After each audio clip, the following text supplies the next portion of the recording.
Happy Monday, and welcome to another episode of the Sneak Preview, a Filmgazm Productions podcast that follows the current film calendar. I'm Connor Eyzaguirre. And I'm Caleb Leger. And today we're covering 5 of last week's releases. Gunpowder Milkshake, Escape Room Tournament of Champions, Fear Street Part 3, 1666, Space Jam: A New Legacy, and our main course, Pig. An odd assortment and a fun show today. But first, let's take a look at what happened last week in film.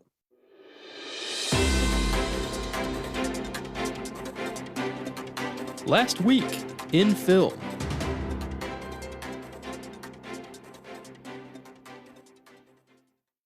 A lot of trailers dropped last week. First up, Annette, a Prime Video drama starring Adam Driver and Marion Cotillard as artists who find out their daughter has a talented gift. Debuts on Prime Video August 20th. We're starting to get into award season, so there's a lot of Oscar bait movies about to happen. This is definitely one of them. AKA the season that my movie output kind of dwindles slightly. No offense to Oscar bait movies whatsoever. Yeah, I right before we recorded, so the audience is clear. I've only seen one of these trailers we're about to talk about. Unfortunately, it's not the one movie. I know Adam Driver is a really good actor. I know he got nominated, I believe, for Marriage Story. Did he win or no? I don't think he won. He was nominated for Marriage Story and for Black Klansman, but he has not yet won. Okay, so he's proven he has he has a talent, right? He's a very talented actor. Star Wars aside, that did him no favors. I think it did him humongous favors to put him in the spotlight. Yeah, but I mean, just yes, spotlight. But if you're talking performance, that movie really mishandled his character, because I thought he was trying to bring it, and you could tell he was trying to bring it. Just they didn't know what to do with his character. You're not wrong. But yeah. Hey, you know what? I hope he gets nominated again. Hopefully he wins this time. He doesn't become like the next star that just keep getting nominated and never fucking win.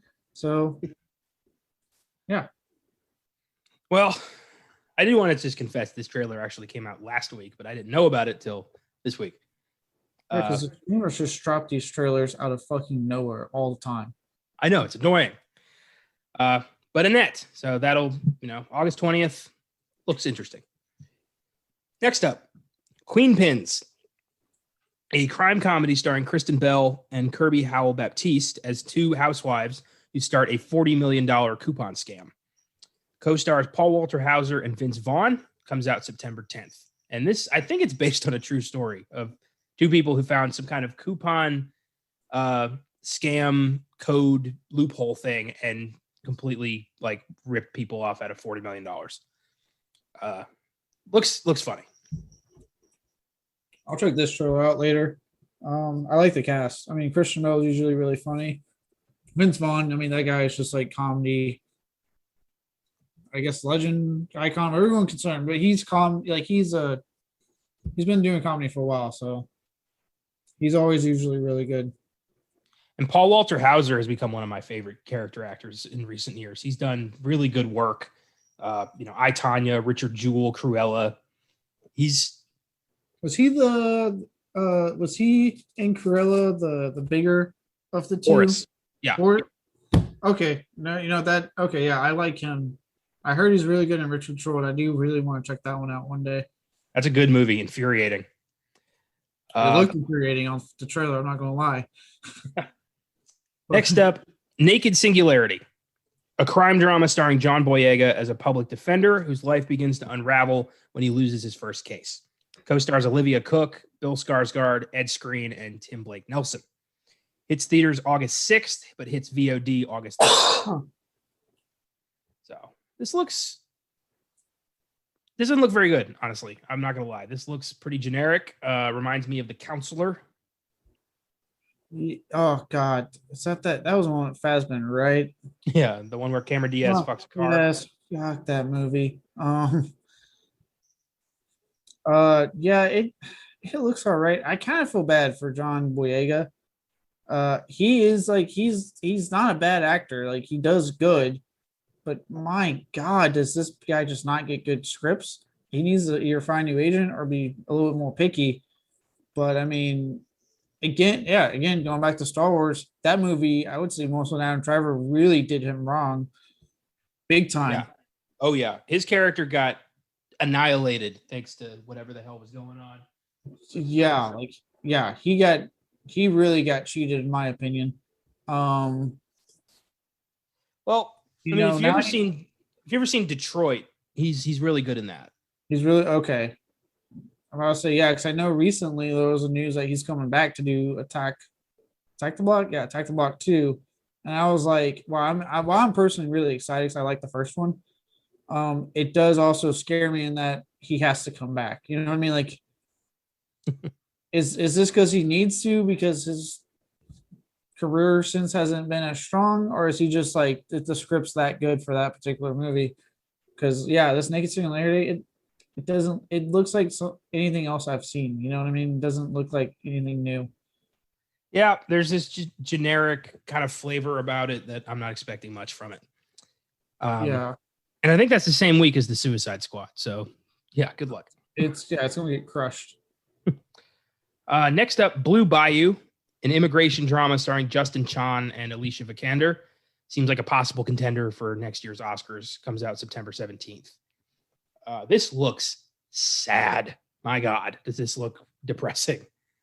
But I will be there for sure. This looks like something to watch out for. Based on a true story of a man who was adopted, a Korean man who was adopted at 3 years old. Due to a technicality in his paperwork, he was deported back to Korea in his 40s. So, holy shit. Really fucked up story. Hopefully shines a light on the way we handle immigration in this country. All right. You know, it's a timely release, and I can't say a lot about Alicia Vikander because most I've seen her in was the Tomb Raider movie. She's good in that, so hopefully she's good in this as well. I'm sure. I remember her being good in the Tomb Raider movie. Alicia Vikander was good in Tomb Raider. She was fantastic in Ex Machina, and it was an Ex Machina. Yep. Holy fuck! She's Ava, and then she won an Oscar for her performance in The Danish Girl, which was also really good. Okay, so she'll bring it. Yeah. And Ex Machina and Tomb Raider are the two movies I've seen her in. And then finally, the teaser for Pixar's next film, Turning Red, has come out. In this film, a young girl morphs into a giant red panda whenever she's feeling very stressed out. It's expected March 2022. And this looks less than Pixar's fare. This feels like a Disney movie. Feels very basic, pretty predictable. It's got a brave vibe. Are we saying it's going more the route of like Cars and the Good Dinosaur quality and not necessarily like Toy Story or the underappreciated Ratatouille? Yeah, bringing that back still. Well, basically just looks like, she's a cute Hulk that has issues with her mom. She's going to spend an adventure learning about how to control this, how to control her anxiety, and she's going to reconnect with her mom, and all's going to be fine. Pixar's really going all in on the emotion thing since Inside Out. Have you noticed that? They kind of have, yeah. Like Inside Out, I haven't seen Soul yet. I know it has to do with death, but I'm sure like emotion plays a part in that. Yeah, obviously. So it's like they're really going all in on that ever since Inside Out became like a humongous hit for them. Which, I mean, don't get me wrong, great movie, but Pixar, come on, I need variety here. Well, that's the trailers. Interesting variety. I love trailer time. I love just seeing like what is this new thing I'm going to get to see soon. Next up, WandaVision director Matt Shakman has been tapped to direct a new Star Trek film. Paramount is hoping they can entice the Kelvin timeline crew, meaning Chris Pine, Zachary Quinto, and the others, to come back for a fourth adventure. So that's the new plan. WandaVision director, original cast. Well, not original cast, but reboot cast. I'll see it when I believe it. I mean, we were supposed to get this fourth one a long time ago. And then I forgot who the original director attached was, but they said no to it. They walked away. Those whole talk about, Tarantino potentially doing an R-rated Star Trek, and that's not moving forward anymore. Like, I'll believe this when I see it. Okay. Well, I feel like I've given updates on a fourth Star Trek movie on Sneak Preview, and then when Last Week in Film was on the Filmgazm podcast, I feel like there's been so many updates on this fourth Star Trek movie, and all of them contradict one another. So I don't know at this point. I don't know. That's what I say. Like, I'll believe when I see it. And don't get me wrong. I'm like, look, let me know. Like, I'm not the biggest Star Trek fan. I did like the movies. I did like that first season of Picard. That's on Paramount Plus. I do, because of it, I want to check out Discovery. I keep hearing really good things about that one. And I would definitely be down for, with that cast, like the Star Trek trilogy cast, I would absolutely be down for a Star Trek 4. But I've heard so much on and off things about it that I'm like, all right, I'll just wait till I see a trailer. Once I see a trailer that shows me footage, okay. Well, I last heard they all moved on. Like, they were all like, we don't want to do it anymore. And then after Anton Yelchin died, there's going to be a gap there that it's going to be felt. So I just don't know if it's going to happen that way. I know Paramount wants that to happen, but I wouldn't bet. I think what they need to do is just do what they've always done on Star Trek, find a new story to tell. Let that cast go. Because it would be weird. Because Anton Yelchin, if I recall correctly, he died before they did the third film, right? No, he died while they were filming, but he had filmed enough of his role to be significant and beyond. That was his last movie. Okay, that's right. I can't remember, but yeah, you could argue that his character is not a main character of Star Trek, but he did such a good job that it would be weird to see someone else take it over. Well, the thing about that, the original characters, the crew of the Enterprise, all of them are indispensable. You need that entire unit to work. And you can't make one without Chekhov. It just wouldn't work. It wouldn't feel right. No. And I mean, for someone who had a dad that like could name all these characters, I know that the hardcore Star Trek fans would immediately notice. So it's like, at this point, you either just need to go ahead and do another kind of reboot, another different timeline. I mean, Star Trek's been around since like what I want to say late 50s or late 60s. Late 60s. I was about to say, God damn it, how long? Late 60s. And it's been rebooted so many fucking times that no one's really going to bat an eye if you do it again. Like no one's going to freak out if you want to tell a new story or reboot something. Like no one's going to give a shit. I mean, in the past like 5 years, there's been three new Star Trek shows with a fourth on the way. Yeah. Paramount Plus has Picard, which is a sequel series to Next Generation. Mm-hmm. Again, I've seen that one. It's good. There's Discovery that's been hugely successful for them, which is a whole new storyline. That has like 2 or 3 fucking announced spinoffs coming out at some point. Then they got their animated adult one called Star Trek Lower Decks that explores like that I do want to watch because like the crew that you don't see having to clean up after them. I love that idea. Yeah, so that, and I heard it's actually pretty funny. I want to check that out. And now they got another animated one on the way, but for kids, because the Lower Decks been for adults, like adult animation. They got another one for kids coming out here, saying that they've showed screenshots of. So, yeah, you can do a new thing and no one's going to give a shit because people are so hungry for Star Trek all these decades later. You do not need to keep doing the one that the Abrams cast. You don't have to keep doing that one. Yeah, do a whole new thing. I don't know. Yeah, this isn't going to work out. Because wasn't Noah Hawley supposed to direct this movie? He was one of the names attached, and I was excited. I was like, he could do a really cool one. And then he left because it took too long.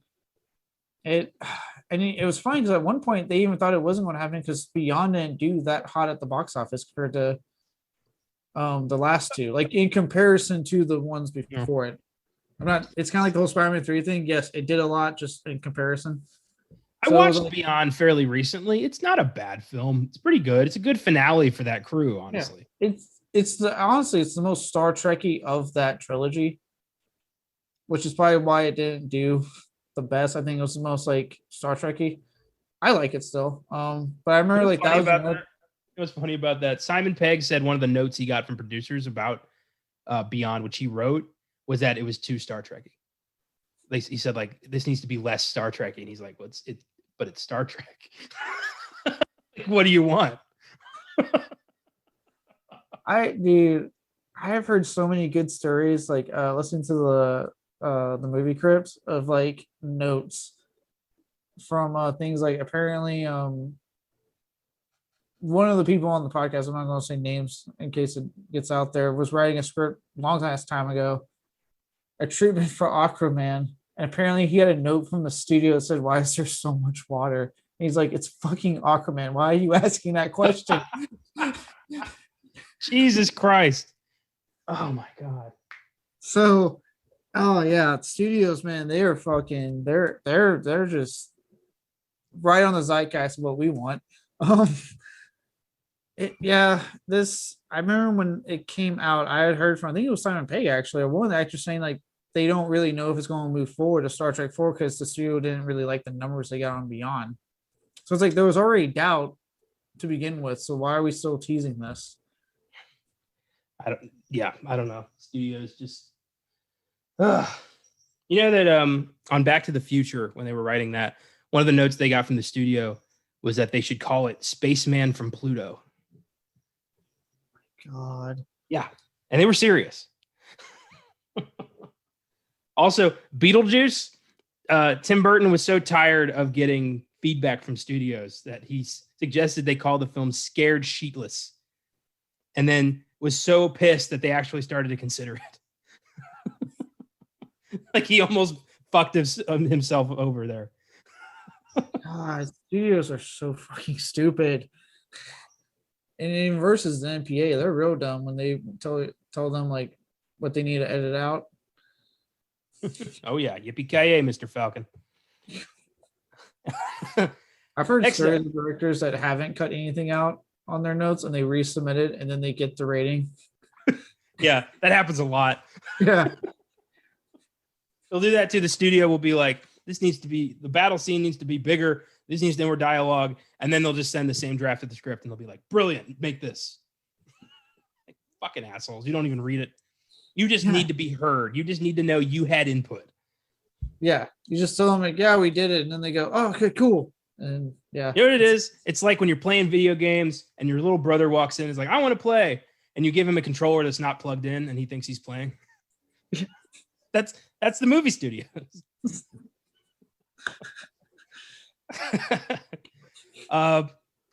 Speaking of studio unnecessary input, there is a remake of the Thomas Crown Affair currently in the works, with Michael B. Jordan set to star as wealthy art thief Thomas Crown, stepping into the shoes of both Steve McQueen and Pierce Brosnan.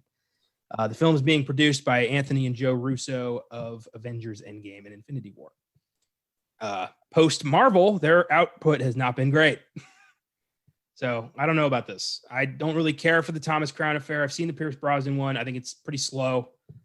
I don't think there's anyone really hankering for more Thomas Crown. So I haven't seen either one. Don't have any interest in seeing either one.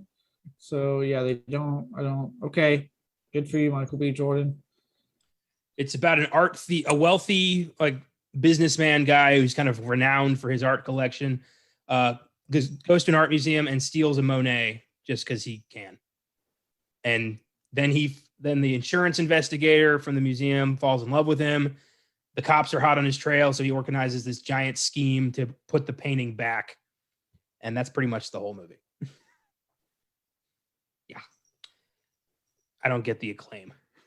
I find Michael B. Jordan. Hopefully I don't get a stupid cameo that infuriates me. We'll get into that on Space Jam, though. We're going to get into that. That was. I hope you saw my review. I did. Fuck me, man. You treated that movie like a personal attack. Jesus. Like Warner Brothers was like, you know what's really gonna piss off Caleb Leger? Let's do Space Jam again. I don't think I've ever felt like white hot anger for a movie in my life till I watched that. The whole time I was watching it, I'm like, oh, he's gonna hate this. He's gonna hate this so much. Oh boy. Anyway, moving on. This was awesome. We knew this was going to happen, but it's still really cool to get confirmation. Ian McShane is confirmed to be returning as the enigmatic Winston for John Wick Chapter 4, set for release May 2022. Of course. And I could not be more excited. That movie's going to be fucking awesome. Yeah, same here. Like I said, we knew it was going to happen, especially when they even got Lance Reddick. And I was like, oh, okay, if they got Lance Reddick, they're going to get Ian McShane back. He seems to really like these movies. Yeah. So yeah, just like I said, having it confirmed is awesome. It's just hoping having this rounds out a pretty awesome confirmed cast. Like I'm loving the cast for this upcoming John Wick film. It's going to be like Donnie Yen alone had me sold. I was like, oh my fucking god! First you got the raid guys, and 3 and how I'm getting Donnie fucking Yen. Hell yeah! I'm excited. I cannot wait for John Wick 4. I can't wait for what I don't want to spoil. I don't know if you have it in your news articles. I don't see the script on my end. But the TV show. Oh yeah, I don't do TV show updates here, but yeah, I know what you're talking about. Yeah, I was like, I don't want to ruin it in case you have it in the script, but I'm excited for that since I don't know if you heard about what the big news on that this past weekend. It's been reconfigured. That's why it's been taking so long. They decided not to make it into like necessarily a show. It's going to be a 3-episode event series for like Star Wars River is doing it, and it's going to be a young Ian McShane character basically developing the Continental. Fuck yeah! And they said it's gonna be like movies. It's gonna be 3 90-minute movies, unlike the almost fair ones that we'll be talking about later. But it's gonna be 3 90-minute movies, like so an event series now. So that's I guess what's been taking so long. They I guess they didn't like what they were doing, and they reconfigured it, and it sounds awesome as fuck, and I can't wait for it. Have they cast young Winston yet? They have not. They just confirmed that it is gonna be a young Winston, but they have not done casting. They just came out to say that this is what's going on with it. We've refigured it into this. That's fantastic. I'm really excited about that. I wonder if we're gonna get to see a young John Wick, like just starting out in the business. I'd be like, not even if like they don't even have to do like a full thing where I see his arc. Just give me like a cameo, like he pops in. You know what I mean? Yeah. And it can still be Keanu Reeves because he hasn't aged since the 80s. That dude has defied aging. It is so weird. Oh, I love this universe so much. I cannot wait for John Wick 4. Can't wait for 5. I know it's off still, but it's confirmed it's happening, so I cannot wait for 4 and 5. And speaking of 5, finally, Oscar nominee Antonio Banderas has joined the growing cast of Indiana Jones 5, expected July 2022. He joins Mads Mikkelsen, Phoebe Waller-Bridge, Toby Jones, Boyd Holbrook, Thomas Kretzmann, Shawnette Renee Wilson, and of course, Harrison Ford. The more people get added to this, the more excited I get. Like they really are giving us a bitchin' cast. This could be good. Yeah, dude. I'm sure we were both on the same page. I was really hesitant when they were constantly talking about doing a 5th Indiana Jones when they got the Star Wars property. Yeah. I was like, come on, like the last one was not good. Harrison Ford is in, he's close to his 80s now. And he just turned 79, so yeah. Yeah, like he always seems so disinterested in what the fuck he's doing now. The only reason they got him back for Star Wars because he requested he gets killed off. I'm like, I'm not interested in new Indiana Jones. Just let it go. But then then there's the issue with Steven Spielberg had the creative issues, which scared me. So I was like, oh shit, like you're getting rid of fucking Spielberg. But with all that said, like you said, the casting is making me more excited. I mean, honestly, Thomas, I know probably people weren't freaking out about these two, but I was. When they said Thomas Kretschmann and Mads Mikkelsen, I was like, holy shit, I like both those guys. Well, very underappreciated actors. I fucking love them. That alone made me happy. This recent one is awesome. And the director they did get is fucking stellar. I mean, it's James Mangold, right? That's what I'm thinking. Yeah, it's James Mangold. Yeah. James Mangold, I mean, between Ford F. Fieri and fucking Logan, yeah, you could not have given this anyone better, in my opinion, to take over from Spielberg. And in Harrison Ford's defense, he has always been very passionate about Indiana Jones. It's always been his favorite character to play. So I feel like he wouldn't be a part of this if this story wasn't significant. And that's true too. I did forget to mention that having him come back as part of the cast gives me hope because yes, he's always been passionate about this role. So that tells me that there was a good script handed to him. I mean, I'll go like, yes, I can do this one more time. I really hope this doesn't suck. I can't do it again. Yeah, and like I said, this Antonio Banderas one, like, is he having a comeback? Because he was in the Hitman's Wife's Bodyguard, and now he's in this. Is he coming back? Because I've kind of missed him. I didn't realize I missed him, so I've seen him pop up. I know. I at one point he was everywhere, and then he just vanished. And I remember thinking, like, where's Antonio Banderas? Like, he was the guy. And then 2019 he scores an Oscar nomination for Pain and Glory, and since then he's been on an upswing, and I'm very happy about that. Good for him. I heard he's really good, and I haven't seen it yet. I like the first movie, but Hitman's Wife's Bodyguard. I heard he's like really good in that. Like he camps it up apparently. He plays a Greek businessman who's trying to destroy all of Europe with a computer virus, and he's really good. Great villain. That movie was funny as hell. I was not expecting to like it, but some about those movies just work. Yeah, no, I want to see that because I like the first one. I thought the first one was hilarious, and that one looked good too. I think it was I wasn't on that sync preview, so I was like, I don't need to rush to watch it. Get our shit going on that weekend. Yep. I remember that. Yeah, what movie was that? It wasn't Hitman's Bodyguard. That was the focus that week. I don't remember, but good stuff. So that's what happened last week in film. We have 5 films to get through today. I say get through because a lot of these weren't great. Not the best weekend in my opinion. Not really. Let's start with Gunpowder Milkshake. This came out this past Wednesday on Netflix. Stars Karen Gillan, Lena Headey, Paul Giamatti for about 5 minutes, Michelle Yeoh, Angela Bassett, and Carla Gugino. Ralph Ineson for 2 minutes. Ralph Ineson for 2 minutes again. Basically, why is it that every assassin-themed action flick from the past 10 years starring a woman follows the exact same template with occasional deviation? Like, it's always, female assassin who's betrayed by her people or an agent friend. The movie spends the entire runtime reminding the audience that women can kick ass too. And I'm not saying they can't, but stop shoving it down my throat. Stop acting like they can't. That's the thing. These movies are like the reverse of what they should be doing. I mean, look at like Kill Bill, Wanted, Charlie's Angels, the original one. Those all work. Aliens. Yeah. There's something about these films. They never act like they're making a bold statement about gender equality, and they always act like it's some revelation they came up with. Like, can you believe that a woman can kick ass? Like, yeah, I can.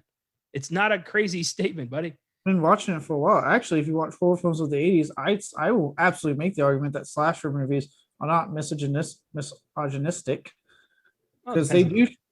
Well, I mean, yeah, but I'm just saying, like, for the most part, they do show women kicking ass and being powerful. The final glory exists for a reason. So it's been around, but yeah, it's like these movies come out, and it's not even like, for me, it's not necessarily the constant reminder of like women being kick ass in these movies. It's that these movies follow the same fucking plot every goddamn time.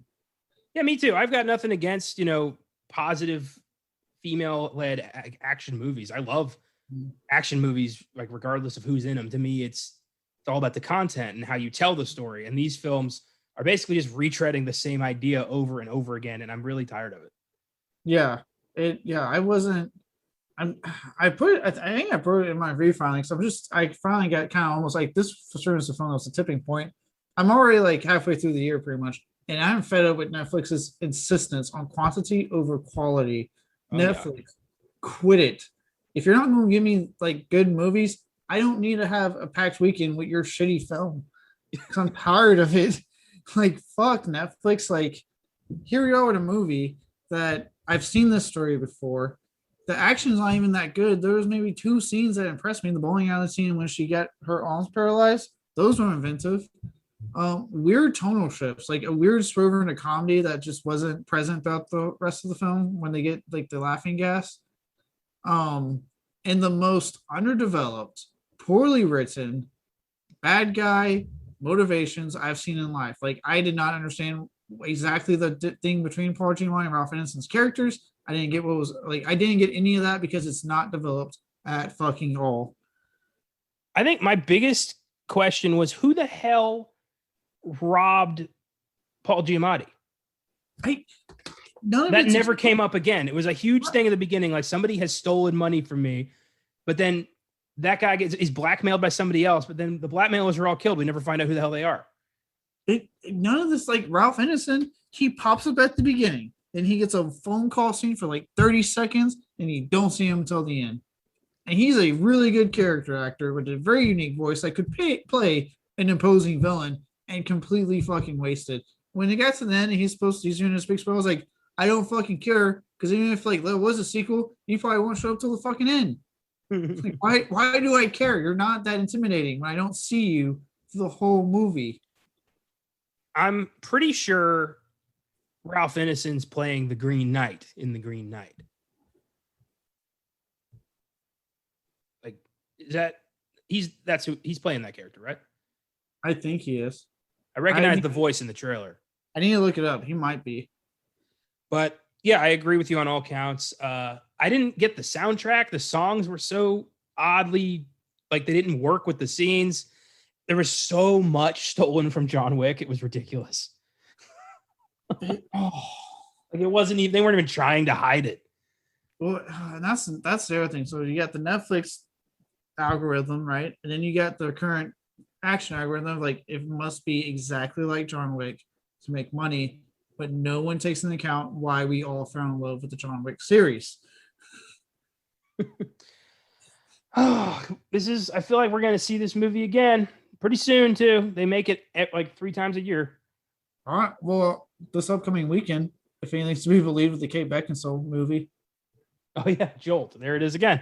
So it's basically the female version of Crank. You got a week reprieve there. Oh, it's infuriating. Yeah, and it's really annoying in the sense that like they take really good actors. Like these people attached to this movie are good actors. I mean, Ralph Ineson, Paul Giamatti, Karen Gillan, Lena Headey, Angela Bassett, like Carla Gugino. They're all great fucking actresses and actors, but they are just so wasted in this fucking movie. Lena Headey always looks vaguely pissed off about something, and Paul Giamatti always looks kind of constipated.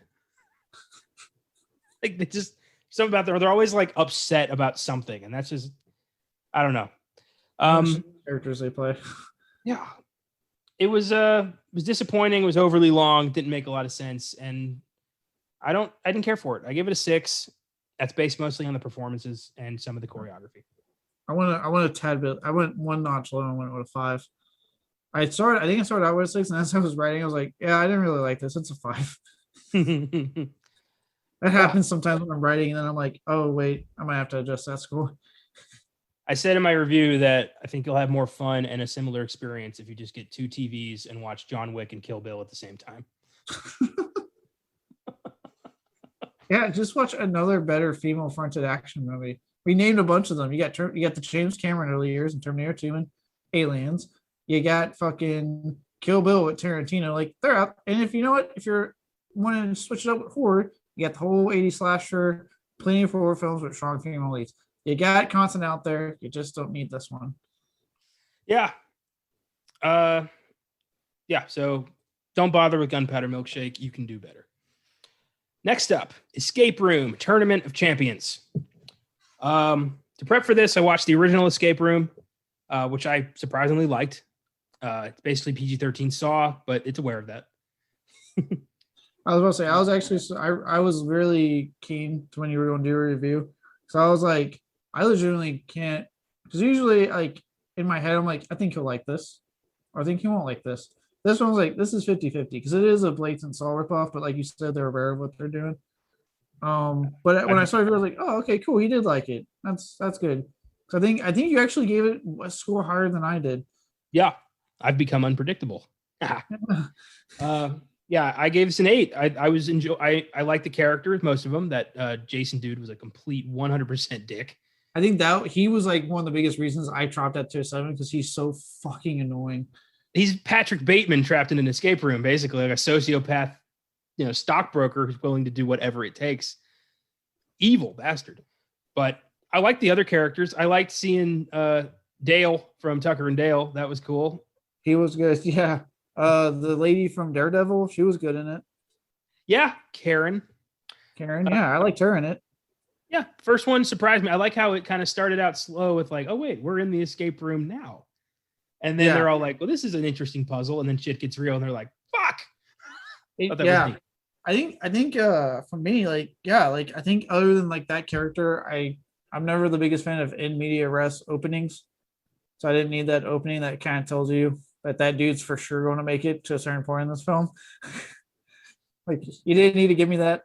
But no, I remember really like being surprised by it. And I think I remember like Josh actually like got it off of Netflix and asked me, and I was like, "Oh, dude, it's not bad. You should check it out." And I actually went over and watched it again at his place.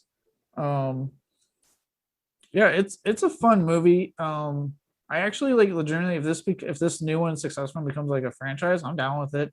I really think the concept they have is gold with the idea of like these escape rooms actually kill you is really interesting, and they have honestly inventive escape rooms in both films. Well, in the second one, my only issue is that didn't they say in the first one that nobody's ever escaped the escape room? I believe so. And then the second one, all the survivors are people who've survived the escape rooms. Tournament champ. Well, maybe that's what they meant. Is that like people do survive, but they don't truly get out. You know what I mean? Like eventually, Minos grabs them again. Just when I thought I was out, they pull me back in. Sorry, well, Pacino for you there. Sorry, I'm watching The Sopranos, and that quote comes out a lot. Tournament of Champions. I went to see it. I was the only one there, which is rare. That hasn't happened in a while. Yeah, I was like, even my theater had a couple of people in it. I saw it at 12:30 on the Friday it came out, and it was just me. And the server lady was like, "Hey, how's it going? What do you want?" Like, she was very informal, and I always like that when I can just be kind of like shooting the shit with the waiter. They don't need to stand on ceremony. It was nice. It was a cool idea, taking down Minos escape rooms, and then ending up in a secret one. I thought that was cool. I mean, the trailer revealed a shit ton. I wish that hadn't happened. They did, but I did give credit that there was a twist. I did not see the twist at the end coming that happens, and I'm glad the trailer did not do any kind of hints towards that at all. Well, I wish they hadn't spoiled when they come out into the acid trap and think that they've escaped. I wish that they hadn't put that in the trailer because I like that moment. That part, we're still in the game. That part, yeah, they could have kept that out. I did like I remember in my review, I actually kind of respected that previously on thing they did at the beginning. Because that is something that like the 80s slashers, like especially Friday 13 did a lot. Because back then you couldn't just buy these movies and watch it again. You only saw them in theaters, so they had to do that to keep people going. So just like to have that, it was nice. So like, oh, nice. I was very against that. I was down for it. It was a nice little like throwback to me. I was insulted. I was like, "Do you think I'm stupid, movie? Like, I'm seeing Escape Room 2. I saw Escape Room 1. If I didn't, that's on me. Don't recap this shit. This isn't a movie of the week." Look, man, we've seen how people act. You know how people are nowadays. Oh, well, whatever. I liked it. Nice little throwback to the 80s slashers, I thought. Enjoyed it. I like the ending where they're like, nobody escapes the room ever. Mm-hmm. Like, the whole plane thing was really smart. I would like a third movie, but I would. You got it. Like, is there anywhere else it can go but without them basically being like God level powerful? That is true. Cause like right now, what they did, like, I do think they did a good job of still making them even more terrifying. Like these guys are in deep, but yeah, it does get to a point where like, it got that way with the Star Wars franchise since we're preparing here, where after I was like, how many franchises can this fucking guy have? You know what I mean? It did get to that point, and hopefully it doesn't do something like that really quick with this on the third movie. But like for what they gave me with this one, I enjoyed it. I was with you. I enjoyed it a lot. I thought the escape rooms were really cool. They made Minos even more scary. Yeah. By really furthering their reach. And again, I thought like how they did the twist at the end and how they kind of linked a lot of stuff together was actually really smart. I agree. I do like a nice short movie. I think an hour 30 is a perfect length for a film. And I wish more movies were like that. Everything's too fucking self-indulgent these days. Oh yeah. I was a big fan of that hour and a half. Especially after watching 3 films that were literally right below 2 hours. I was like, thank God. Hour and a half. Here we go. Escape Room Tournament of Champions, I gave an 8. I thought it was entertaining, and that's ultimately what matters most. Okay, you have an 8. Was quite entertained by it. Nice. That takes us to Fear Street Part 3, 1666. We are finally fucking done with Fear Street. You're saving a certain one on me for last, aren't you, you son of a bitch? Yeah, that we have a lot to say on that one. Fear Street 3 takes place in, you guessed it, 1666, where Dina, our hero, isn't so much transported back in time to the Salem era as we thought, more given a, kind of a video presentation of what went down, which is good because I was thinking, oh shit, now we're in a fucking time travel movie. But no, we weren't. It was smart. And we got to see this, how Sarah Fear was really killed. And it was actually pretty damn engaging. I thought this was easily the best one. For me, second best, right behind the first one. But I know we have our dishes on that first one. No, I actually really like this one. Unlike the second one, which I felt like just kind of validated things I already knew, this one moved the story. You know what I mean? Like, and I like how they actually they split into halves, which was never advertised in the trailer, which I really liked. When the first half was 1666, and we were getting the full backstory along with a twist that, again, like Escape Room, I didn't see it coming. I was like, oh shit, that's the one that's been behind it the whole time. Yeah. Okay, I'm down. So like, I really like that. And then I like how about halfway through they cut and go 1994 part 2, and I'm like, oh shit, that wasn't advertised. And then you're seeing a significant chunk of the conclusion, unlike last week's, where it was like maybe 10 minutes. And it was literally just get the fucking hand, and then that was it. But this one actually did it, and it had that a standout scene in the mall when they spray the blood on all of them and they fucking go at each other. Fucking stellar scene. That was awesome. That was cool. I liked that a lot. Yeah, so really enjoyed this one.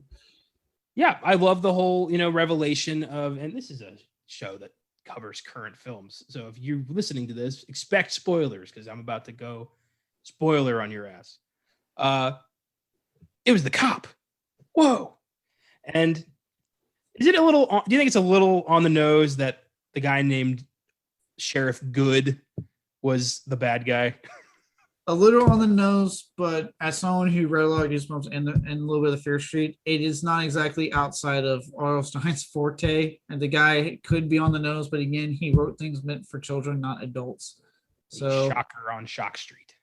Yeah. So like, yes, on the nose, but again, as someone who is going and knowing this is an R.L. Stein adaptation, it does not bother me. Because if anything, it's like, all right, well, it's just what I would expect from him. You know what I mean? Like, his type of work. And so I can take it. If it wasn't his type of work, I'd be a little bit more like, really? Sheriff Good? Okay.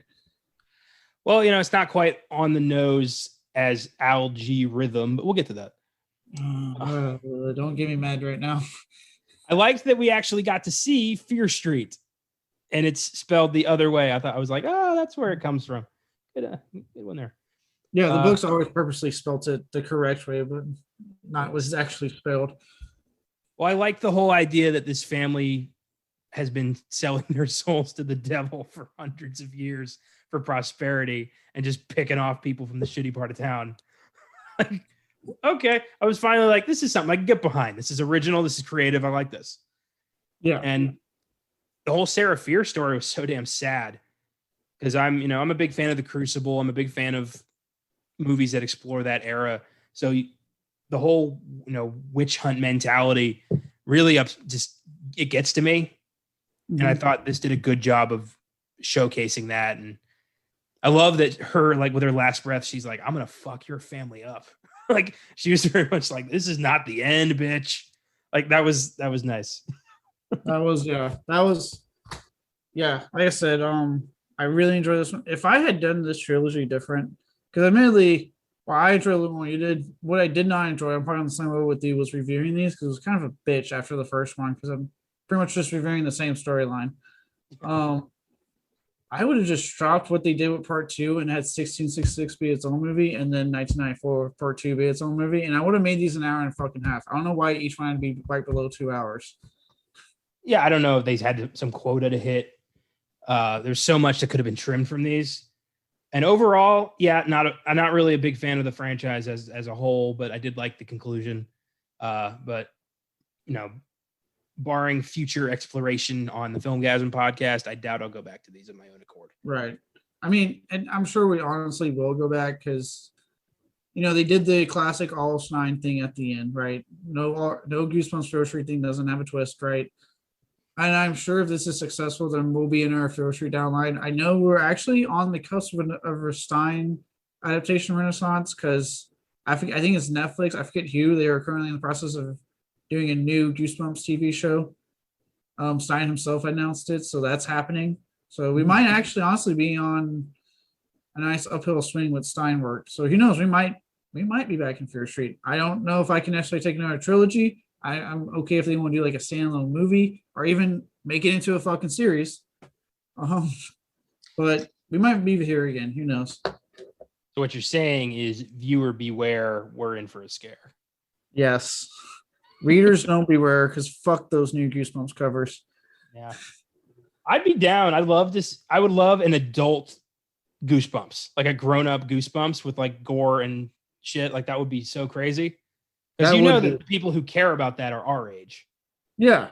Yeah. That's why it worked with Fear Street. So I don't see why it wouldn't work with Goosebumps. Yeah, they haven't fully. It was announced this year, so it's not been fully detailed. Is this going to go the Fear Street round, they adulted, or is it going to stay within kid realm? I am fine with either way. Personally, I don't care which way they want to go with it. But yeah, no, I'm with you. It would be more awesome for me, obviously, if they went more adult. Because you're looking at people our age that grew up with it that will probably be the most apt to watch it. But then at the same time, how many of our kids our ages are married with kids that want to get them into Goosebumps? And this new show, if they go a kid route, could do that. You know what I mean? Yeah, but I would love an R-rated Haunted Mask. That would be fucking stellar. Or say cheese and die. Slappy the dummy. I would love if the Fear Street, like the book in like that gets stolen, like leads to Goosebumps. That would be awesome. What if they do like was this actually like really just a Stein universe that's being created? They've set the director of Fear Street said she wants to do that. Like she's planning, like if she has her way, she wants to do for horror what Marvel did for superhero movies. That would be badass, especially with Stein because he has Fear Street and he has a bunch of offshoots with that. There's like the Super Chiller Fear Street, like a lot of different offshoots. And he also has Goosebumps, but he did also do a bunch of Goosebumps stuff. Like I think Goosebumps 2000 was a relaunch brand, and a bunch of choose your own advent. Like you know what I mean? Like he had other shit. So like I would be down for that. There was that whole theme park thing, like Fearland or whatever it was. Yeah, he had that. That was like a run of books, and then even outside of those two properties, he did just standalone horror releases. So I'd be down for like a Stein horror fucking universe. That would be like honestly probably the best thing to happen to me since the MCU. As just a horror fan, like that grew up with this, I would. I need new pants. I'll put it that way. I would love if like the Goosebumps show opens with like whoever stole that fucking book, and they open it, they do an incantation, and like the G flies out of it, like in the original cartoon logo, and then like the theme song starts. Yeah, dude, if they do whatever they do with this new show, I have two requests. You keep the theme song, and I hear "Viewer Beware." You're in for a scare. I'm excited about this. I want to see this. Yeah, like I said, I don't know. He didn't deliver a lot of details. He just confirmed that yes, a new Goosebumps adaptation, not movie, show, is in the works. It's being done. Well, here's hoping. Yeah, that was this year. So. And this came out this year, so who knows? It might just be a thing. Ooh. But nostalgia isn't always a great thing. Sometimes you end up with a steaming pile of movie, and that is Space Jam: A New Legacy. One that we both hated, but I feel like I really hated compared to you. Well, I didn't take it like Warner Brothers was aiming a sniper rifle at me to fuck me up with a movie. I took it as, I got to watch this. And I gave it the benefit of the doubt as I try to give every movie. And there were moments that I liked, but overall, it's a very weak film. There wasn't even moments for me. I know. Just to me, what pissed me off the most is that it tried to trick you into thinking it was a good movie by showing good movies. Like, you know, they're in the serververse, so we see clips of The Matrix, Austin Powers, It, Clockwork Orange for some reason, King Kong, The Mask, Batman, Harry Potter. So they tried to like trick us, like, hey, look, there's Harry Potter. You like that, so you'll like Space Jam, right? Like they did that to us. Fucking Rick and Morty are in this movie. It bugged. Oh god. Okay. All right. These references bugged the living shit out of me. So we all know about the controversy that happened with Pepe Le Pew, right? Everyone's fucking aware of that shit because they made such a huge show about it. But this film is filled with references that not a single fucking kid at the age of 5, who's a goddamn target fucking audience, is going to get. So why the fuck couldn't Pepe just stay? Game of Thrones, which has so much rape, is in this movie. Yeah, I can't wait to show my future 5-year-old Game of Thrones and then just come off before season 8 happens because God bless we do that. So fucking like, oh God, these fucking they sat there and they shoved all these references, and like you said in yours, they ripped off Ready Player One and like the whole shared universe thing, and I hope that would fucking stick. And like that, I'm like, that's not what I want. I want a fucking Space Jam movie. This movie reeks of LeBron James vanity project to get something out there beyond his basketball career, which isn't slouching by any means. So he can have a movie and he can be like Michael Jordan. But guess what, LeBron? I said in my video, I'm saying it now. Michael Jordan's a better person and basketball player. Fuck you, LeBron James. I don't know about person, but I'll go with basketball player. Jordan's kind of a dick too. Athlete's a dick, but these are athletes. Athletes are assholes. It's like a proven fact since the beginning of sports. But I feel like all this did for LeBron was bring Michael Jordan back into the conversation and have people keep saying like, no, Jordan's movie was better. What the fuck are you doing? I saw a lot of memes of Harry Potter yelling, how dare you stand where he stood from the final movie. A lot of that. I do not blame them. Dear, like, this movie, man, and it does so hard. It tries so fucking hard to actively not be a sequel. I've never witnessed a movie in my life try so hard to not be a sequel. They put fucking cameos of the Monstars in there, and all I could think every time someone was like, why didn't you just use them as the villains? You easily could have had it be like they were so low peeved and they wanted to get revenge or something. You could have done something with that, but you didn't because you tried so fucking hard to not associate with the original Space Jam. And the whole the fucking stupid Michael Jordan reference. What an insult to Michael B. Jordan, who's a good goddamn actor, and those who are at least hoping to get a cameo. Fuck you, movie. Fuck you with a goddamn 60-inch pole. Fuck, man. Wow. See, that was the one part I loved. I fucking hated it. I got so mad. I thought that was so clever. I called it halfway through this. I'm like, it's Michael B. Jordan, isn't it? But then it happened. I was like, that's funny. I thought that was cool. Like a way to get Michael Jordan in the movie, technically. And I love that they're all like, who the hell is this? That's not Michael Jordan. And even he's like, hey, LeBron, I'm happy to be here. That was funny. I like that. I'm glad you liked it. I hated it. I fucking hated it. It just made me think like this could have been a great fucking Michael Jordan cameo real quick. But no, I don't get that. I hated that. I hated the animation style. Looney Tunes has been to this day, still does 2D animation to this fucking day. They have a new show. I looked it up. It's on HBO Max. Came out this year. 2D animation. I got so mad when they got changed to that god awful 3D bullshit. And I'm like, no, this isn't the Looney Tunes. This is not the fucking Looney. They're 2D hijinks. This is what you need to do is 2D hijinks, not 3D, not with the Looney Tunes. Also, they were sidelined. Why the fuck were they sidelined? I feel like they were barely in the goddamn movie. Yeah. I think it's weird to include so many references to things that children shouldn't be watching. Like, there's a very large Austin Powers bit in this movie, like a good 2 or 3 minutes. You got Pennywise the clown in the audience watching the game. That's gonna scare the shit out of some kids. But again, that's in there. But they made such a big deal about protecting the kids from Pepe Le Pew and making Lola's skirt cover her midriff because I guess the guy who watched this one got sexually aroused and didn't want to fucking admit it. So like that became a big deal. But yeah, it's fine. You can put the guys in Clockwork Orange that raped. All right. The whole Lola Bunny thing.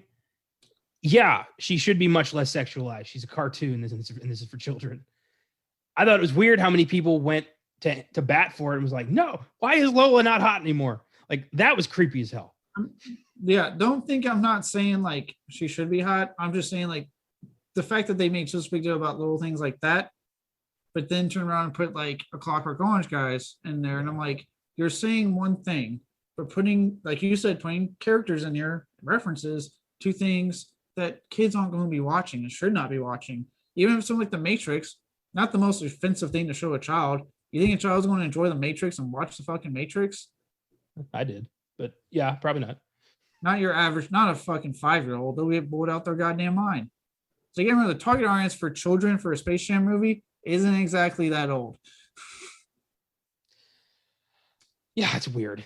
And also, if you're going to include like, you know, Batman and Harry Potter, but never do anything with it, that's annoying. Like, put fucking Batman on the team. Why not? Like, you can.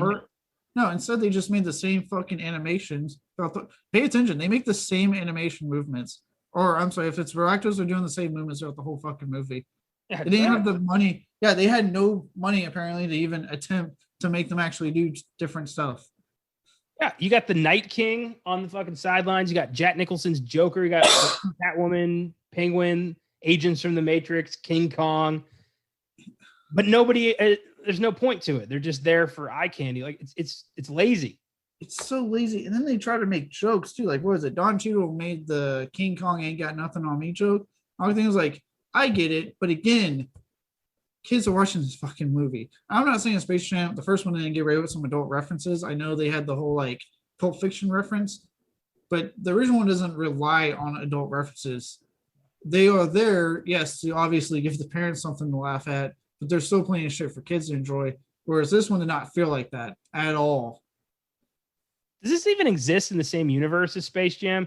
Because in Space Jam, like they live at the center of the earth and now they're in a computer. I don't know. Again, this movie tries so hard to not be a sequel. That's why I say it just felt like a huge ass Vanjie project and a huge fuck you to the fans of the original. I think that's why I got so mad. It just felt like they were saying fuck you for like in the original movie.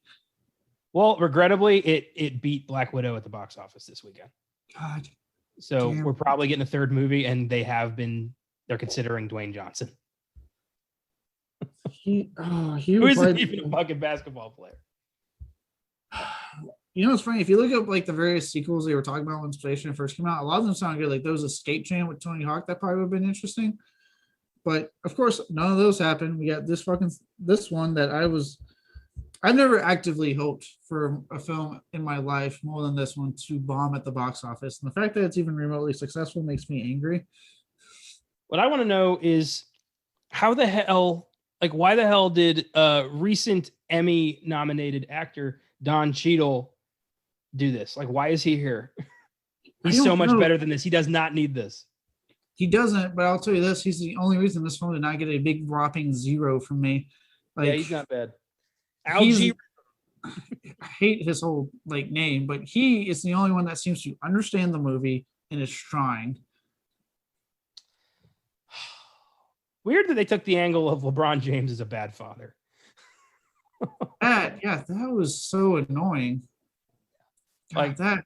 If my kids don't play basketball, I'm never talking to them again. Like, how dare you have interest outside of mine? Yeah, how dare you have interest? And look like you're doing a pretty good job with the video game thing to begin with. And also, Bugs Bunny's pointless sacrifice. Like, why bother doing that if it's not going to mean anything?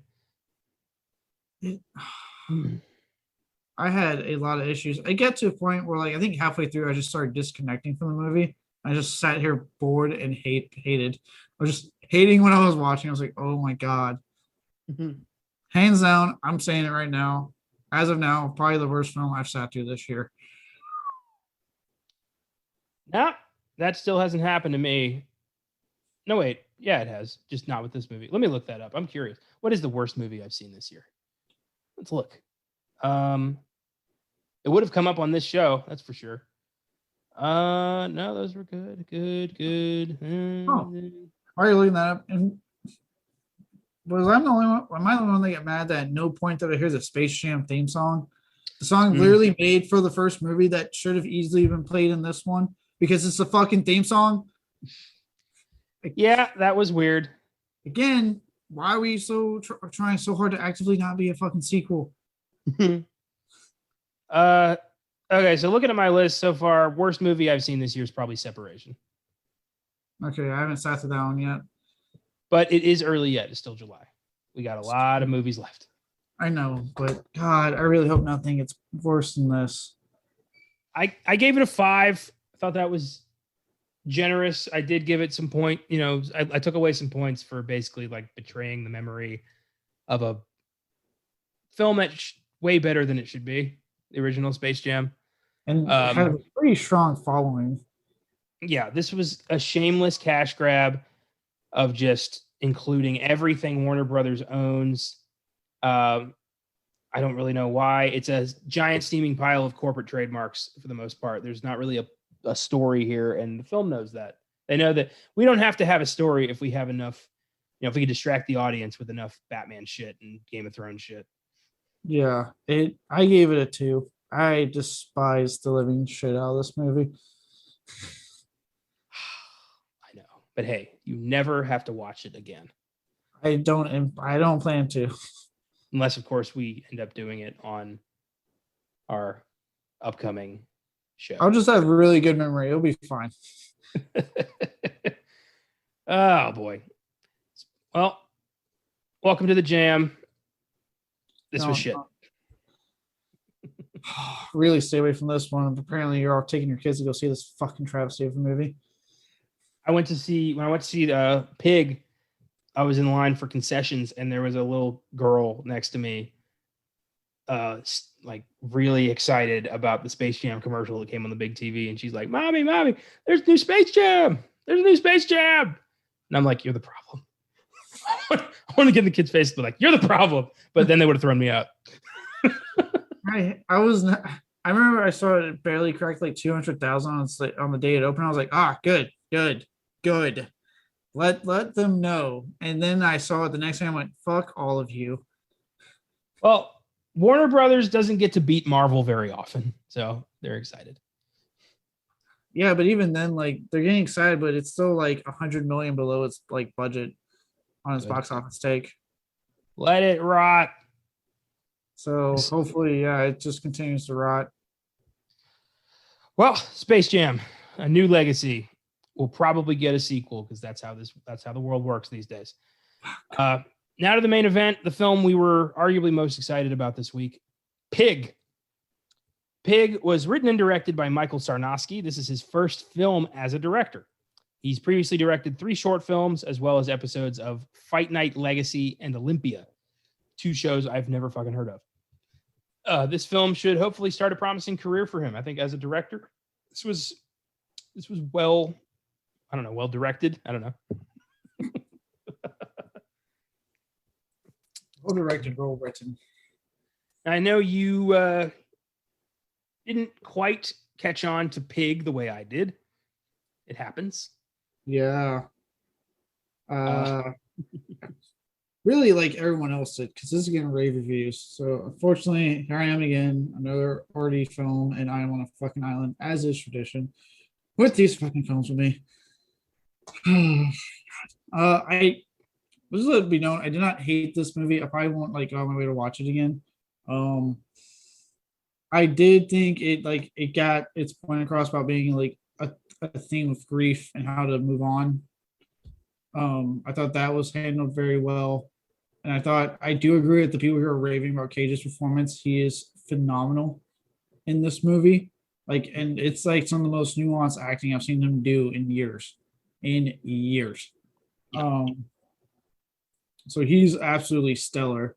I just thought, aside from a few pretty captivating scenes, usually involving when he's actually talking and acting, I wasn't super invested. I did not get invested enough in the pig between him and the pig relationship to really care all the way, unfortunately.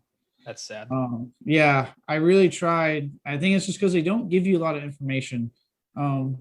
I'm not saying I need a lot, but there just wasn't a lot given. Like they never really say anything about his wife, fully actually say anything until like towards the end. And then you're just like no, because he gets that tape and you go, oh okay, he lost his wife. Well, that was kind of clear, like from the tape. He wouldn't listen to it. Like it was clear he lost someone.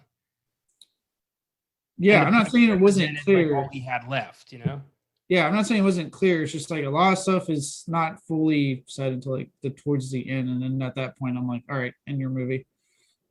Well, it's not fully said because it's a film that kind of expects you to connect the dots yourself, and I did. I did too. I just didn't get into it as much. Well, the time has come. 3 podcasts, 150 episodes of Filmgazm, 60 episodes of Oscar Sunday, 20, 28, 29, 30, I don't know, no, episodes of the sneak preview. This is the first time we are fully diving in to the man, the myth, the legend, Nicolas Cage.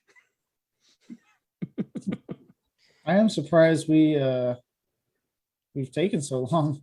I don't know why. Like when we did the Coen brothers spotlight on Filmgazm, we briefly touched on Cage when we talked about Raising Arizona, but that's it. That's as far as we've gone. We've never done any of his films. I don't know why. It just never happened.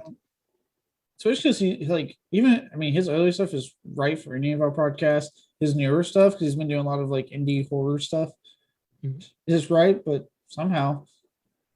Yeah. Oh, and I did briefly talk about Willy's Wonderland on an early sneak preview, but again, wasn't a focus, so didn't really get to talk about the guy that much. But here we are. I got goosebumps. Looking forward to this for a long time. It's time for a Cage match. Let's do this. Cage. Academy Award winner Nicolas Cage. Yeah, we forget, but guy deserves our respect. God damn it. He stars as former renowned chef Robin Feld.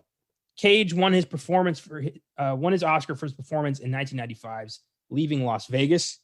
Was also nominated for his performance in 2002's Adaptation. He's a bit of a divisive figure in Hollywood these days, with some calling him a has-been and others saying he's in the best stage of his career. Really depends on who you talk to. Instead of going through everything he's done, I figured it'd be fun if we just highlighted some favorites. Sounds good to me. Nick Cage. Earliest one I got off the bat, Con Air. Fucking love Con Air. Cameron Poe. Fuck yeah.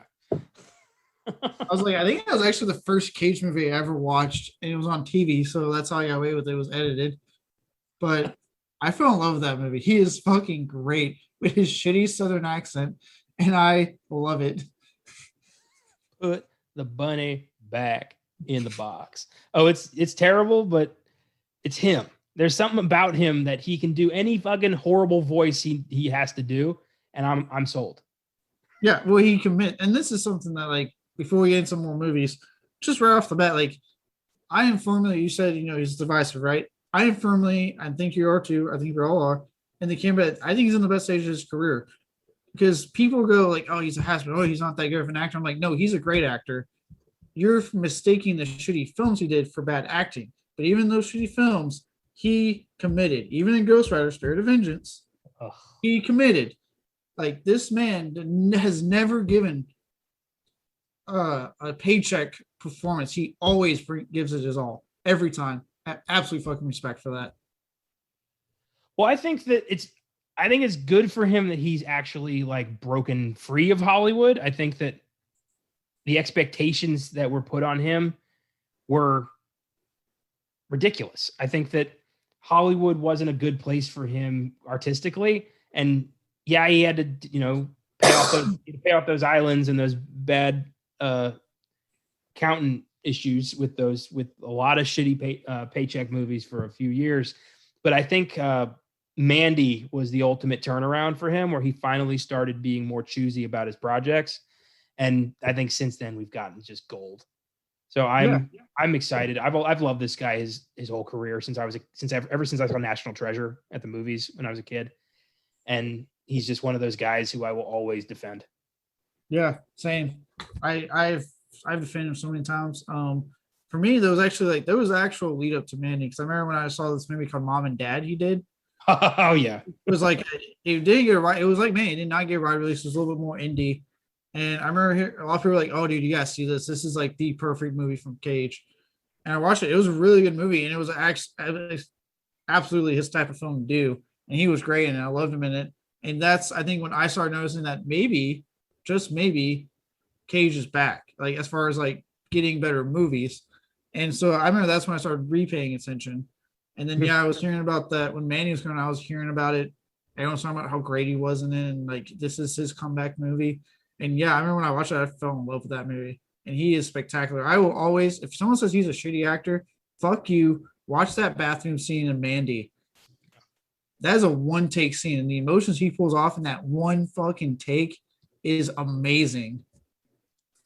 I regret to say I have yet to see his 2 Oscar nominations. I Leaving Las Vegas, an adaptation. I own both of them on DVD. I just haven't sat down and watched them. Actually, because of Pig, I'm looking forward to just diving into Cage movies. I'm going to try to finish up as much of his resume as I can get a hold of, because I'm tired of saying I haven't seen that one when it comes to Cage. He's a guy I'm defending. I should see all of his work. Yeah. So we're going to do that. And by we, I mean the royal we, as in myself.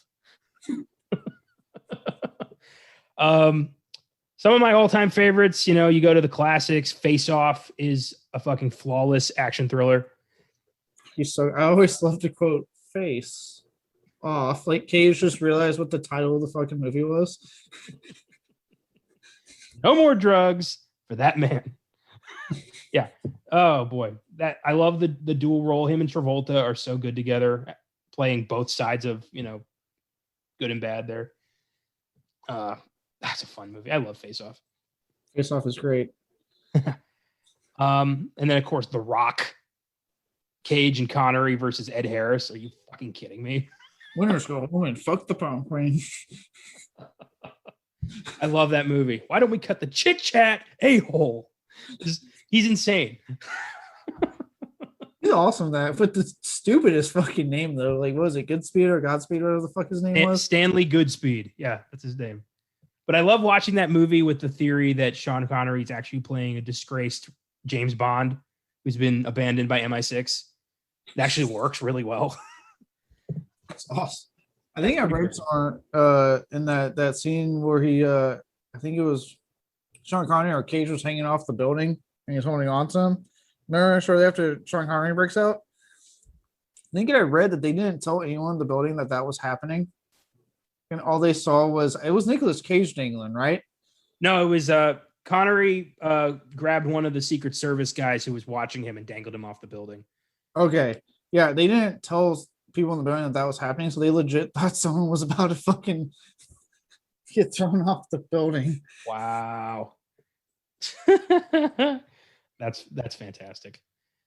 Oh man. One of my all-time favorites, Raising Arizona, of course, is probably my favorite. Absolutely. I mean, nobody beats John McDonough.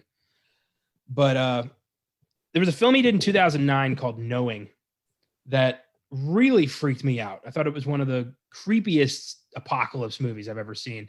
And I really liked Cage's performance in that movie. It's a hard movie to watch for me because it really gets under my skin. I don't know why. It's something so realistic about that film. It's got maybe the freakiest plane crash sequence in film history.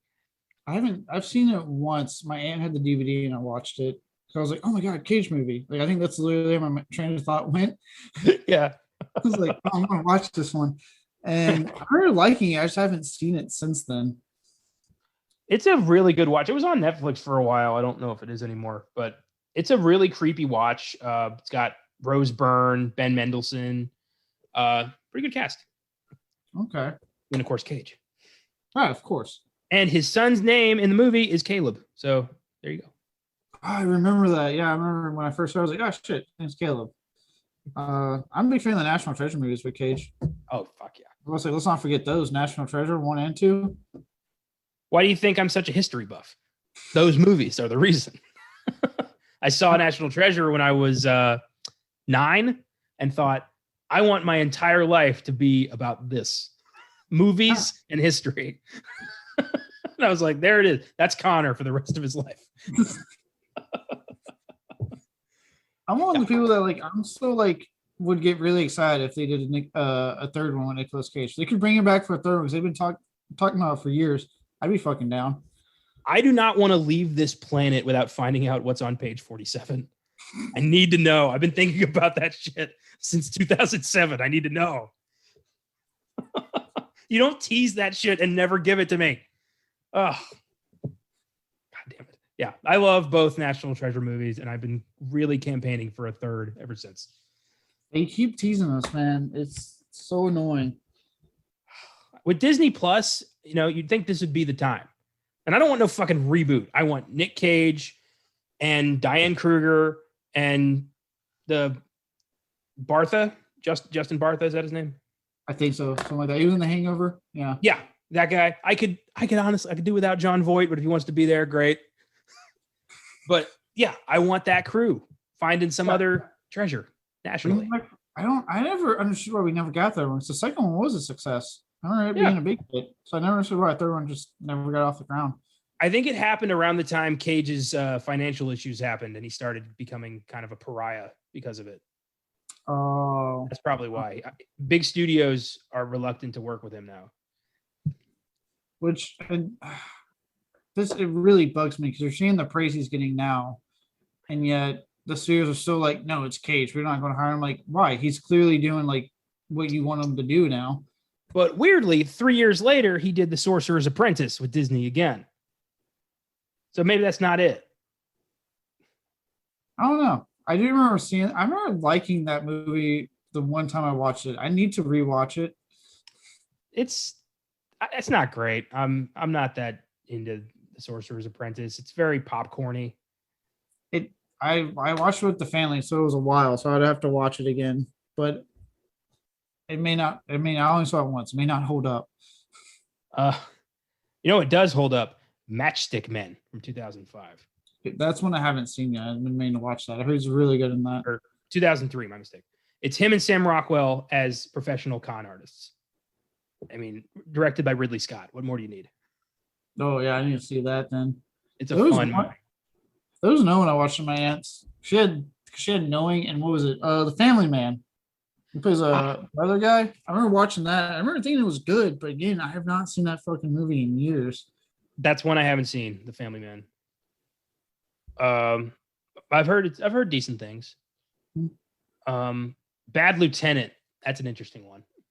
I've been meaning to check that out because I've seen. I know it's not a sequel, but I've seen the original Bad Lieutenant with Harvey Keitel. I was like, if anyone could do this type of role, it's got him, Nicolas Cage. It's gotten zero connection to the first one. It just takes the title. Yeah, I heard it's just Werner Herzog who directed it. Yeah, I think he just took the title and that was it. It's a fun movie. I mean, he's a complete piece of shit, but that's expected. Yeah. You know what project got canceled? This isn't one we're getting, unfortunately. I got to mention it real quick. That makes me sad because I was really excited at the idea of this. He is no longer, ladies and gentlemen, giving us his take on Joe Exotic. Oh, yeah, I heard. It's no longer a thing. I am so pissed off that we have missed our moment to see that man play Joe Exotic. Because I wanted nothing more in my life than that when I heard it was announced. Yeah, that's a shame. I don't know. Maybe he did a movie with a pig and thought, "Now I can't do a movie with a tiger now. That's not right." I don't know. Well, apparently Prime just shelved it. He's a weird thinking process. He probably did think that. Probably. Well, I heard he said Prime shelved it. Like they're just not doing it at all. Fuck. It's unfortunate. Mm-hmm. You ever seen Gone in 60 Seconds? Yeah, I don't care if people say that's a fun fucking movie. That movie has one of my favorite Nicolas Cage moments ever. And it's right before the heist. He has to put on War's Lowrider to get psyched up. And he's like, he listens to the opening beat and he's like, all right, let's ride. God, what a dork.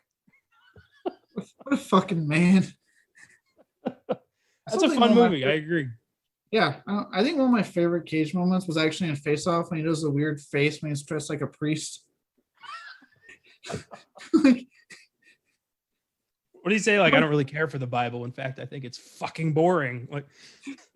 Love that. God. ridiculous human being, but I love it. I finally watched Moonstruck a while back, and I was surprised at how funny that movie is. He plays a one-armed Greek like baker or something who's like super jealous of his brother's like gorgeous wife and success, and then his brother's wife Cher falls in love with him, and he falls in love with her, and it's a whole love thing. But it's really funny and really cute, and still holds up. Okay. I really enjoyed. I actually saw this recently because I was just bored one day. Really liked him in Kick-Ass. I forgot how good he was in the first Kick-Ass. Big Daddy. The whole scene where he's like strapped to the chair when he's like dying and he's yelling everything to her to do is a really good fucking scene. Again, showing you how good of an actor he is. It's odd, and that's one of the few times he's been part of an ensemble. He's usually like the only like the star of the movie. He's rarely done that, so he must have really believed in that script. Good, because he was awesome. To the right, like how he just does. One of the strangest performances I've ever seen from him is Vampire's Kiss. I'm a vampire. I'm a vampire. That movie is so bad, but he commits. And he's got the whole time, he's got this like upper crust thing in his voice. He kind of talks like this, like he's better than you. And it's obnoxious as shit. But then you add Crazy Man who thinks he's a vampire to that voice, and you've got something that's become a cult favorite. He's a horrible human being in that movie. He straight up rapes his secretary. Jesus Christ. He's no hero. He's a maniac. Yeah. But it's got some of his greatest like lines ever. That one face of his has become a meme. I'll say it's definitely his most memed movie I've noticed. That's the movie where he screams the alphabet. A, B, C, D, E, F, J. Like he does the whole thing because his secretary misfiled something. It's really weird. Oh, Cage, I love you. Have you ever seen this little movie he did? Actually, it's kind of like his first, like, to me, it was like the start of his comeback on the indie scene. But this little movie called Joe. I have not gotten to see Joe yet. Oh my God, he is phenomenal in that movie. I watched that on a whim one day because I kept hearing, I was like, let me give it a shot. It was on Prime for a long time. And yeah, he is so fucking good in that movie. So fucking good. I watched one of his early roles. It was a movie my mom had been wanting me to watch for years, and I finally sat down and watched it with her. It's called Peggy Sue Got Married. Stars Kathleen Turner as a middle-aged woman named Peggy Sue, who's married to Nicolas Cage, who's like a famous appliance salesman in town who's constantly cheating on her. And they were high school sweethearts, and they're falling out of love. They're getting divorced. She goes to her high school reunion, passes out, wakes up. It's 1950, and she's in high school. And so she has a chance to redo some stuff. It's early Jim Carrey as well. He's in it. Nicolas Cage plays her greaser boyfriend, and now she's Kathleen Turner with like years of experience, and she tries to hook up with him, and he's like, oh well, wait, I'm not ready for this. Like it's 50s Nick Cage being like, well, wait, hold on, Peggy Sue. It's really funny. It's pretty good. He does a really good job. I think we can all agree that the best film that he's ever done of all time is the exceptional Wicker Man remake. You really thought I was going to say a good movie, didn't you, there for a second? I barely remember that, and I watched it with you. I remember watching it, but I don't remember the movie at all. How did I sell you on that? I think I told you like this movie is just so. I remember I sold you on watching it somehow. It wasn't a lie though. I think I told you it was bad. Yeah, we both were ready for that to suck, but we were curious. And I think that's why we watched it. We were like, let's do this for the website. That's how we justified watching a lot of shitty movies. We're like, let's do it for the site.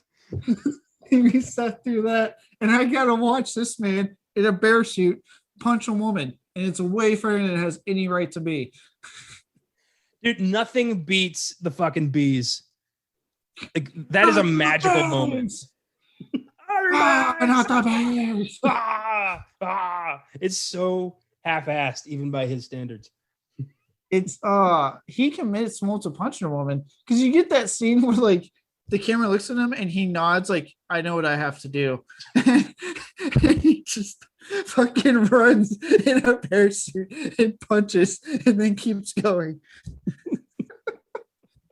Much like Bill Burr, it's just a joke, lady. So calm down. Dude, anybody getting punched by somebody in a bear costume is hilarious, regardless of gender or age. If he punched a child, it would have been even funnier. Because it'd be like, mommy, look at the bear. Oh, good time. I haven't watched a lot of his output in the past, like between like 2010 to 2017, because that's kind of the dark years of just nonstop shit. But I did watch this one movie called Seeking Justice from 2011. That wasn't bad. It wasn't great, but it wasn't bad. Guy Pearce was the bad guy, so that's something. He plays like a mild-mannered dude whose wife is raped by criminals, so he is approached by this firm that offers like vengeance to people who've been wronged in exchange for a favor one day. And so he's like, yeah, kill these bastards. And he gives them the okay. They find the guy, they kill the guy. And then like 5 years later, they hit him up like, hey, you owe us, so take care of this. But he doesn't want to do it. And they're like, well, we're going to wreck your life till you do it. It was an interesting movie. Okay. I'll say that. I'm also not familiar with that year because that's when I was like, all right, Cage, I'm defending you, but God, you're picking some terrible movies for me to have to sit through to. Oh, dude, he made it really hard to be on his side for quite a long time. Yeah. I didn't get on board. I didn't even get on board when Joe came out, and that kind of signified that, okay, Cage might be back to being a little more selective about his work. It literally wasn't until Mom and Dad. And then I went back and watched it, and I was like, oh, okay, I should have watched this because I would say since Joe, I've been back on board of like, I really try to watch the new shit he comes out with because he's back to being selective and giving those good performances that I really enjoy out of him. And, to his credit, he still does the Rage Cage stuff, which is so always fun. Just now it's usually in a more justified setting than just doing it to do it. There's a scene in Pig where he steals a bike and roars at a guy. And I had to stifle myself because I was laughing so hard. Luckily, I didn't because my whole theater started laughing. Like the people I watched it with, we all just started laughing on that. Ah! Just walking away with a bike. Pure Cage. Oh my God. Pre-pandemic, I'm hoping this happens again in the near future. They used to do a Cage-a-thon at the Alamo Drafthouse in Austin. And Nicolas Cage himself curated it. He picked 5 movies of his own catalog and hosted Cage-a-thon and did a Q&A with fans and everything. And it was so cool.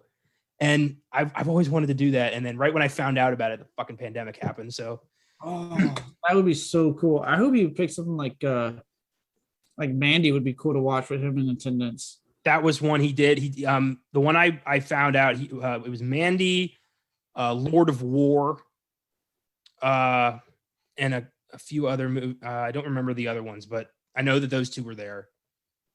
Army of One might have been one of the films. That's an oddball film. Okay. I was going to say, Mandy alone has 2 of my favorite scenes ever in his entire career. The bathroom scene I mentioned earlier, that's just fucking acting. As far as I'm concerned, that's fucking acting.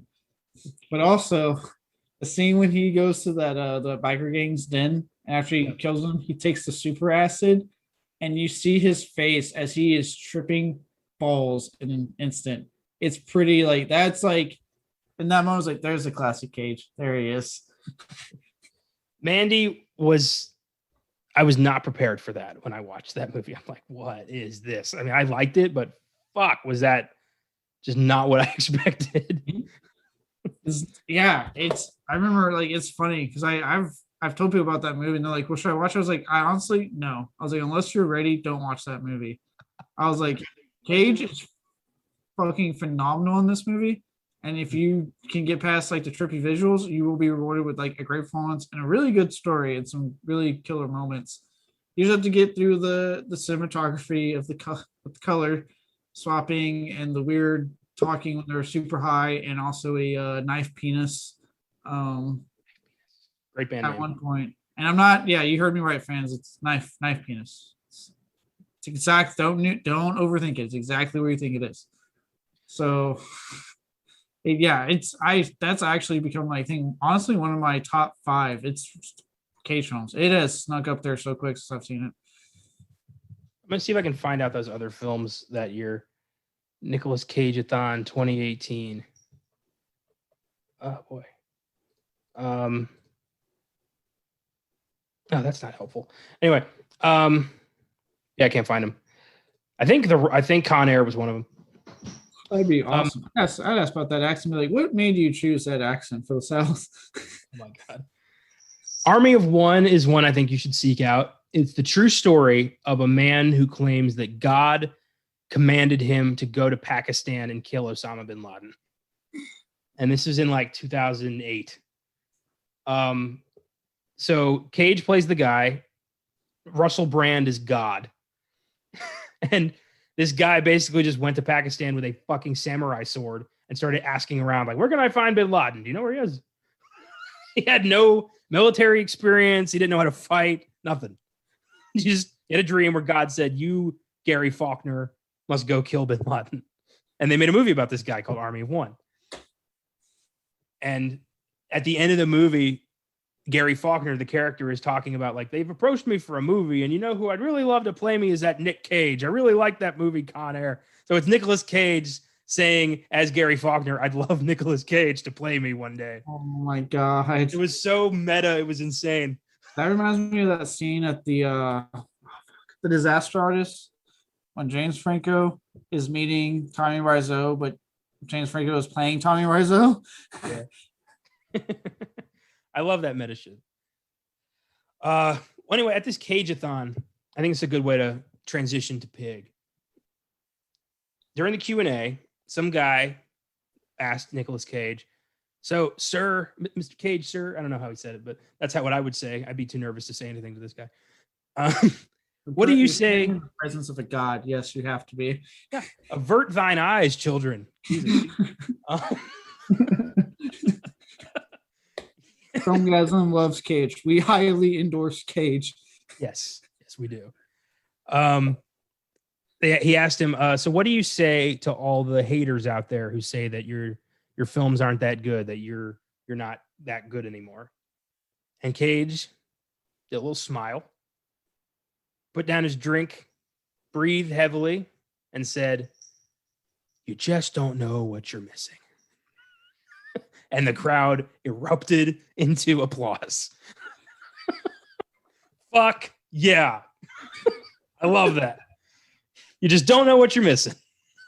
Yeah. Well, and that's, I think, what I kind of like about him is that you can tell with him doing this this more indie stuff, it's almost like he's realized, yeah, Hollywood isn't working for me, but there's an audience there. Like, he knows that he has a humongous cult following of people who are just like us, diehard, love him, and can see through the shitty films he did in that period of time and trying to pay off his debt. See that, no, there's still a fucking phenomenal actor here, and someone that will always give his 110% in whatever he does.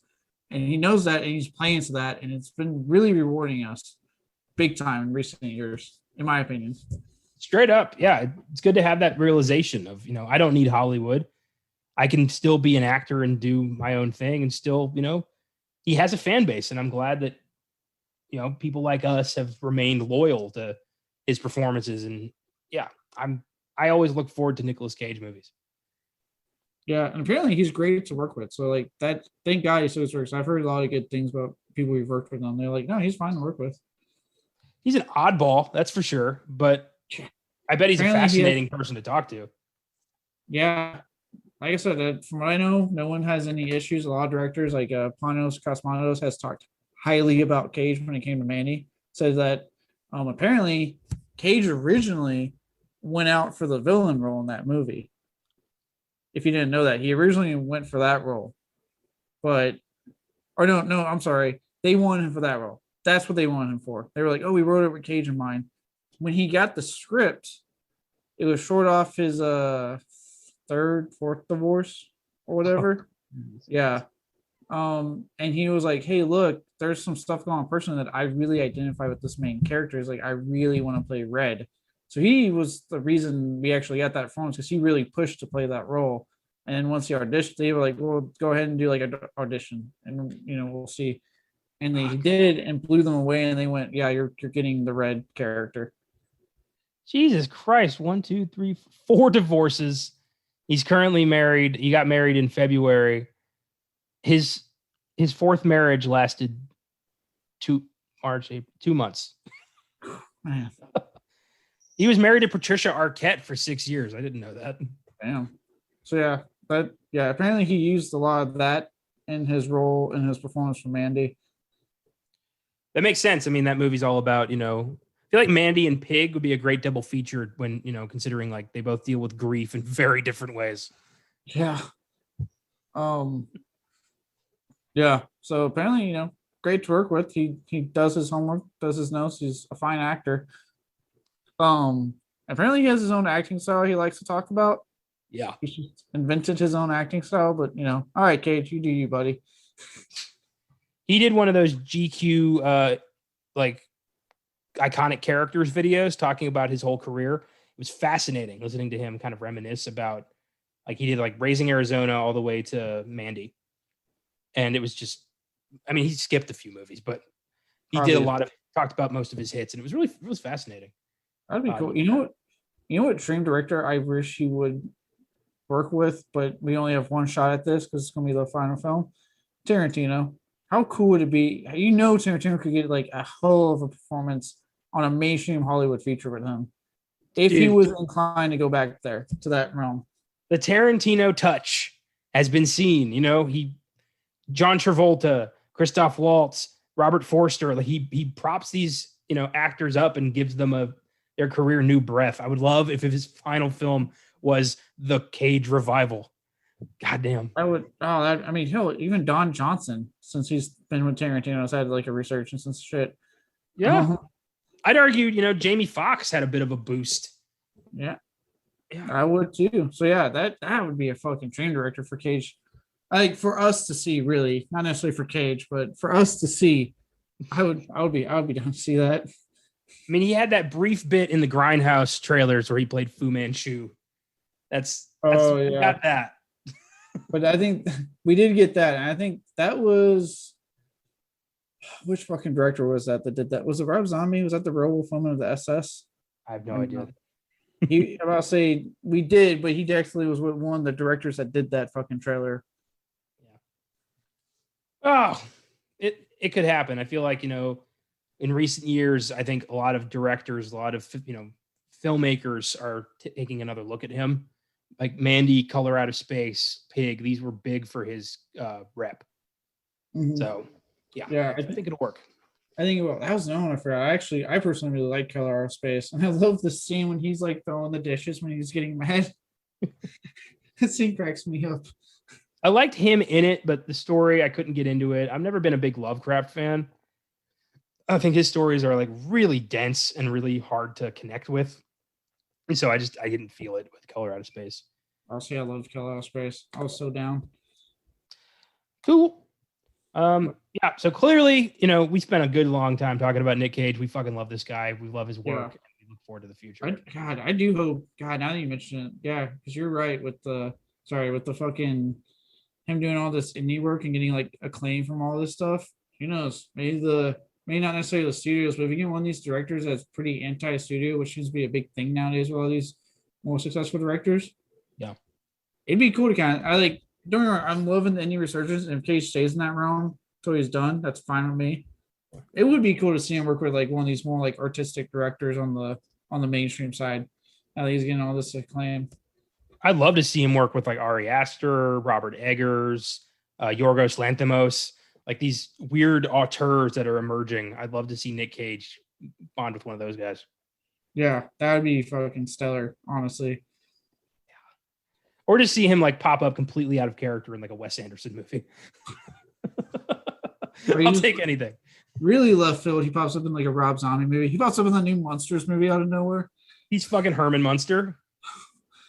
What I'd buy if that. that fucking happened? What if we say this as a joke and next thing you know we're hearing Rob Zombie had cast Nicolas Cage as Herman fucking Munster? I would be first in line. Jesus Christ, that would be awesome. Oh god, I'd be there so quick. Oh boy. Okay, so before we get into Pig, I do have two more actors I do want to talk about briefly. Alex Wolff plays Amir, Rob's partner in this truffle hustle.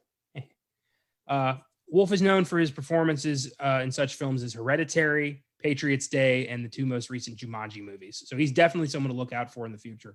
He's a very talented actor. Yeah. He was good in this. Yeah. He's definitely a rising star and he is really good in this. He plays a really great like foil or sidekick to Nicolas Cage's character. I liked him. I was fully expecting him to be like a complete shit, like Alfie Allen in John Wick, but he actually was a pretty decent kid, and I like that. This movie totally sets you up for a John Wick thriller and pulls the rug out from under you and becomes a relationship drama, and I was very impressed with that. Yeah. And then the bad guy is Adam Arkin, Darius, Amir's father, and a bit of a power-hungry, sadistic prick. Adam Arkin is the son of Oscar-winning actor Alan Arkin and has appeared in such films as A Serious Man, The Sessions, and Halloween H2O. He's stuck mostly to TV. He hasn't been in that many movies. He's appeared in such shows as Sons of Anarchy, Justified, Fargo, How to Get Away with Murder, 8 Simple Rules, and Monk, just to name a few. Season 2 of Sons of Anarchy, he plays a despicable son of a bitch.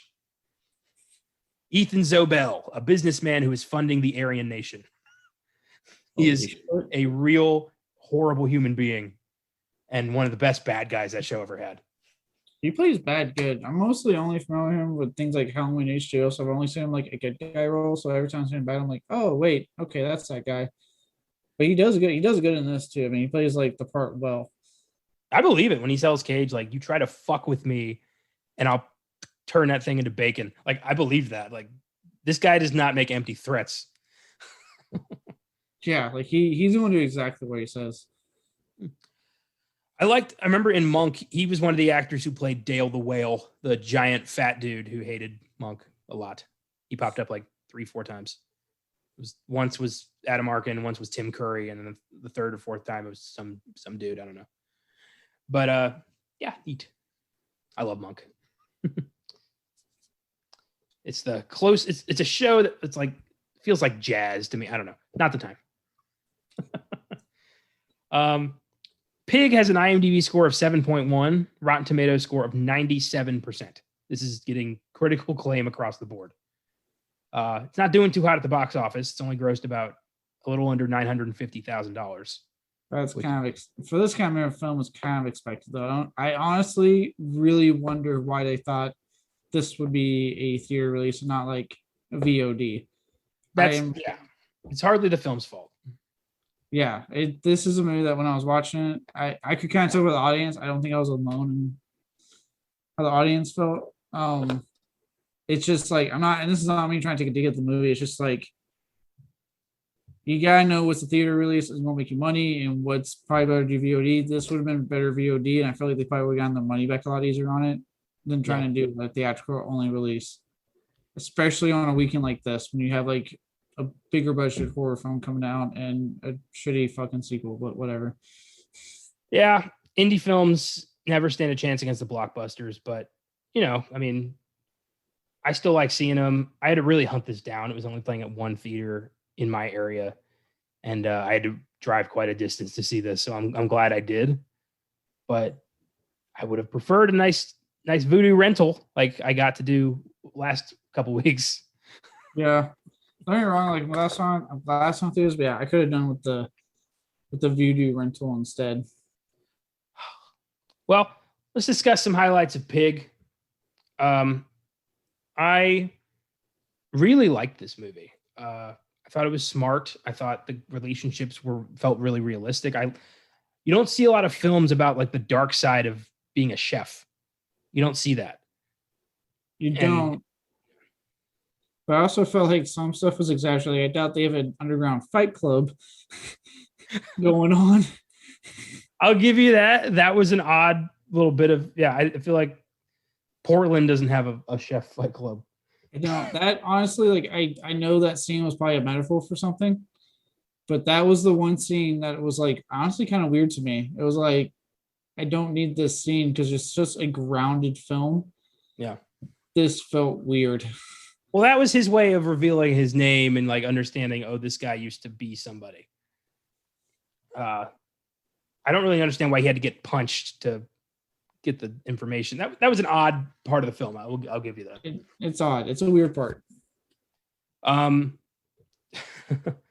like that it took a kill them with kindness approach to taking out the bad guy.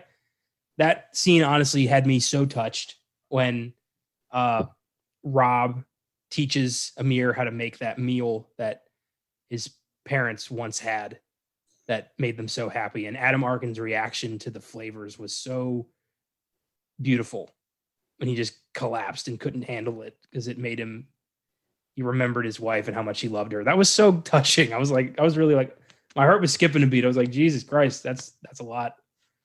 I will say both of the dinner scenes or the eating scenes were fucking phenomenal. This one, yeah, when he has to leave and he's so broken, and that's when you click. At least that's when I clicked. So first I was like, why is he acting like this? And then as soon as he started crying, I was like, oh shit, he cooked him the meal.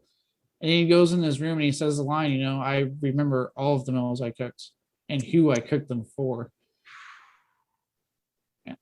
I knew the second they started making a meal, I'm like, oh, he's making the meal.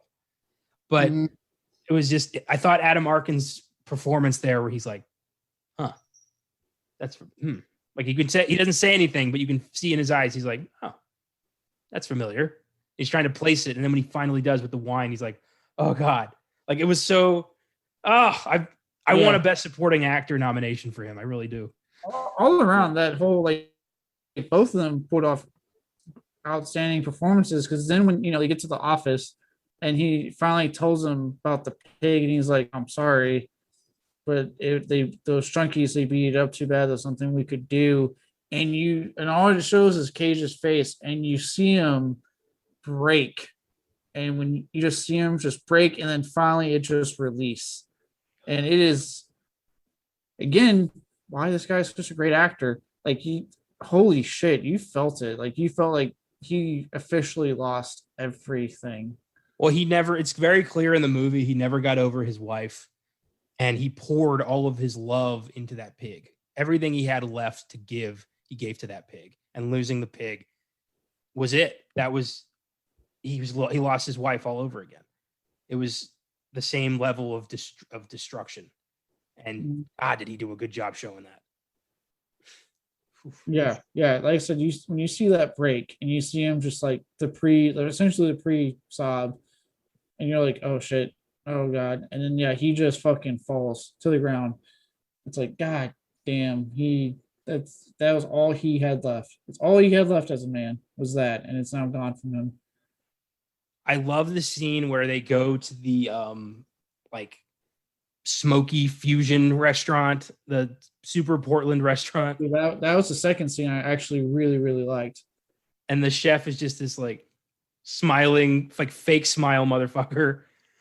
And I love Cage is like, I fired you because you had no vision. Like, what did you want to do? You wanted a pub. Like, what are you doing here? Why are you like selling yourself like this? They don't care about you. Like, you don't care about them. So why are you doing this to yourself? It was so, I think that was him talking about himself in Hollywood. I think like they don't love you, you don't love them, so get out.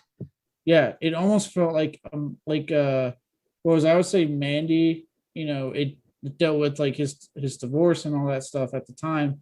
This to me, it's grief again, but it was almost like you could almost argue that this is a metaphor for his career. This movie, yes, a man who was once this big shot in Hollywood.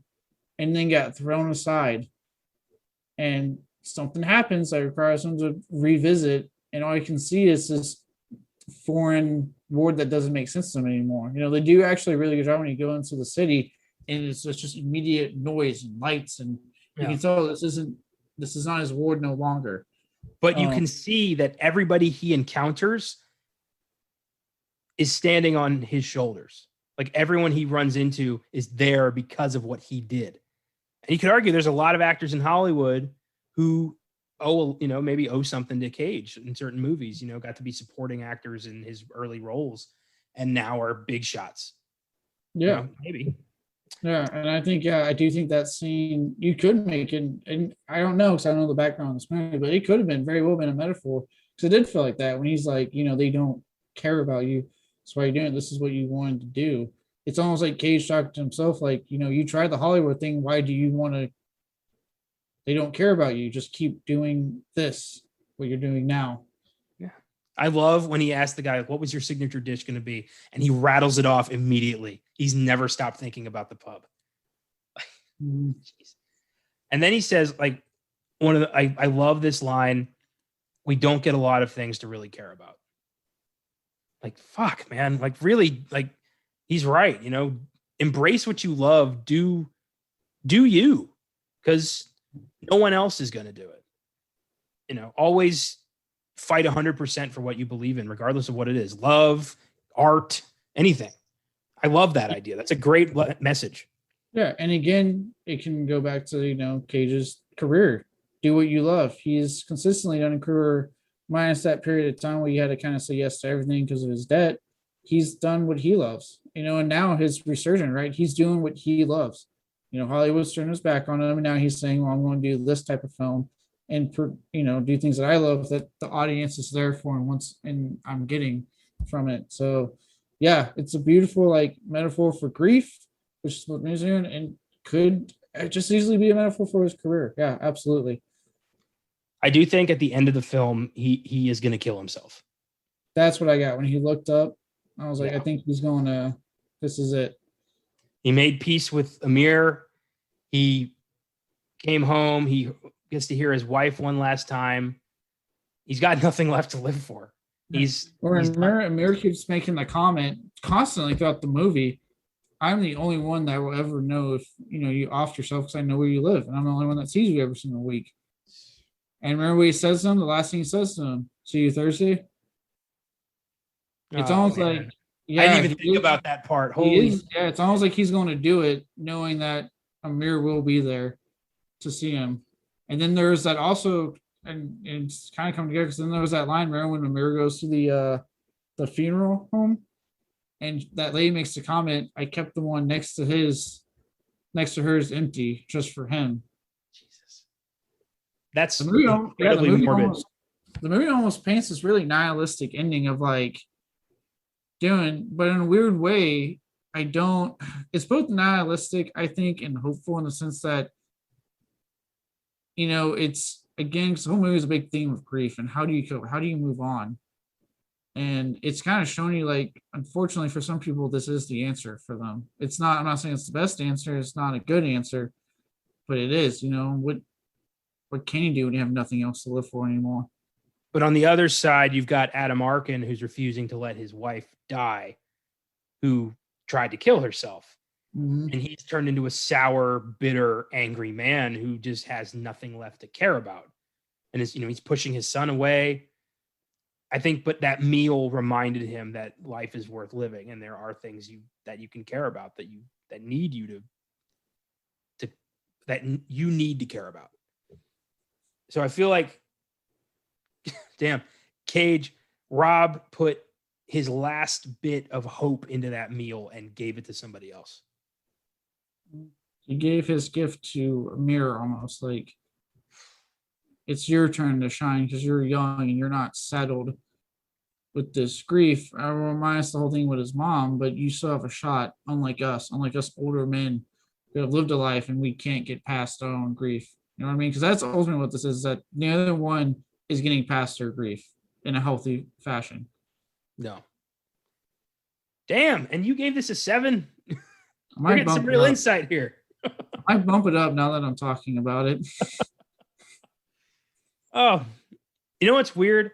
This is the second movie I've seen this year that has a bleak cover of Bruce Springsteen's I'm on Fire and also features a character who lost everything and retreated into the wilderness to survive on their own. The other one was Land with Robin Wright earlier this year. Just thought that was weird. Okay, 2021. It's this. Yeah, I liked Pig. I thought it was a good change of pace for everything that's come out this year. It's been mostly sequels and just kind of a lot of forgettable movies. So it was nice to have something that was pure. And I love that. I like we're getting closer to award season because I happen to fucking love Oscar bait movies. So I'm looking forward to this. If you listen to the show for a while, you know how fucking crazy we go with the Oscars. Every show does something. Yeah. Minus, you know what? As much as I hate to admit, when I do my show, I'll probably figure something out to do with the Oscars. We'll pick like some horrible, shitty movie that has. That's what I was thinking. I'll make a point to watch. Be like, I don't forget actor, director, Suicide Squad or something. But the original one, not James Gunn's upcoming masterpiece. That looks like it's going to be amazing. Yeah. Pig 8 for me. Very good movie. Cage was fantastic. I hope this gets more attention. Yeah, you know what? I gave it a 7 initially, but talking about it, I'm going to give this a second chance. I'm kind of edging towards 8 now. I really am, because this. Shut up! Don't fucking. I'm happy. The theme. I was like, the theme of grief is handled very well in here. And I do actually kind of appreciate that for once. It's not a happy ending. It's a realistic ending. You know what I mean? For every person that does go on with, when something bad happens to you, right? And you get consumed with it. For every person that does find hope and can move on in a healthy way, and that's wonderful. Unfortunately, the sad state of the fact is there's just as many people that can't. They can't process it correctly. They cannot move on, and they go down a terrible path. And this movie really depicts that very well. That the unfortunate route. And yeah, Cage. I've been, like we've talked about. I know you said ad nauseum. I've been loving his performances in, especially in recent years with his choices. I guess really since Joe, I would say. But I haven't, even in those. This is his most nuanced performance, and it's a raw, it's a beautiful performance. I absolutely think he should be up for an award for this movie. Absolutely think he needs more attention to get an award, but I know it's not going to happen because I know how the Oscars fucking operate. It's going to piss me off again this year. They might surprise me, but I doubt it. Honestly, I think that a Screen Actors Guild nomination would probably serve him better. Ooh, I think that would see him, his peers would see him as a worthy actor again, and I'd love for him to have more opportunities again. Yes, because we're talking just like the acting, right? But even physical, he disappears in this role. Like his look, also he just this person's role physically and performance wise. Like it is like, this is not, to me when I was watching, like, this is not Nicolas Cage. This is Robin Field, world-renowned chef. Like he disappears into it. I saw him more as just a broken man, just a man with very little left in his life but that pig, and when that's gone, it's all just like what's left. And I was very impressed beginning to end. I look forward to this guy's career, the director. He's clearly got some talent, and I want to see what he does next. Yeah, same. I I'll bump it up to an 8. I will revise my score. I'll bump it up to an 8. I'll keep my eye out, and yeah, dude, I know it's a pipe dream. I don't get my hopes let down. But I sincerely hope that not just Cage, but really like the writer director. Unfortunately, I forgot his name. No offense to the guy. Not trying to be rude to him. Michael Sarnowski. I hope he gets attention because he really did. Like, this is a beautifully written, beautifully directed film. So I just hope this really. I mean, granted, I said the same thing when Mania was coming out. I was like, oh, I hope this is film that finally gets Cage. That didn't happen, but hey, I hope it's this film. I hope Pig is finally the fucking one that does it. Well, I hate to say it, but Pig has a leg up because it's not a horror movie. The Oscars might actually look at this one. That's true too. It's a more mainstream film for them. Wow. Well, I'm glad we chose this film to focus on. I feel like we wouldn't have had this kind of conversation with the other 4 films we had this today. No, no. The other films were just like, well, minus Space Jam 2. Tried to deliver fun entertainment, whereas this was like, do you want an hour and a half of how to not deal with your grief in the correct way? So, yeah. Honestly, the only now that I'm talking about, the only negative I have is still that one random underground fight scene. It just does not make sense. It was weird, but it didn't bother me that much. I was more just like, okay, let's I guess we're done with that. Yeah, I think that's it. It's just it really stands out in a very grounded film. It really stands out. It's like, okay. Well, thanks for listening, everyone. This was a fun episode, a little dark, but fun. We've got 3 major releases to discuss next week. First up on Prime Video, Jolt, starring Kate Beckinsale. Then in theaters, we've got Snake Eyes, the long-awaited G.I. Joe prequel starring Henry Golding, and M. Night Shyamalan's latest thriller, Old. Sure to be an interesting show. We've got Kate Beckinsale, G.I. Joe, and M. Night Shyamalan. Going to be an oddball show. Very excited. On the whole weekend. Don't miss Psycho Gorman on Wednesday's Filmgazm and a Best Picture showdown on 1992's Unforgiven on Oscar Sunday. Have a great week and keep watching movies.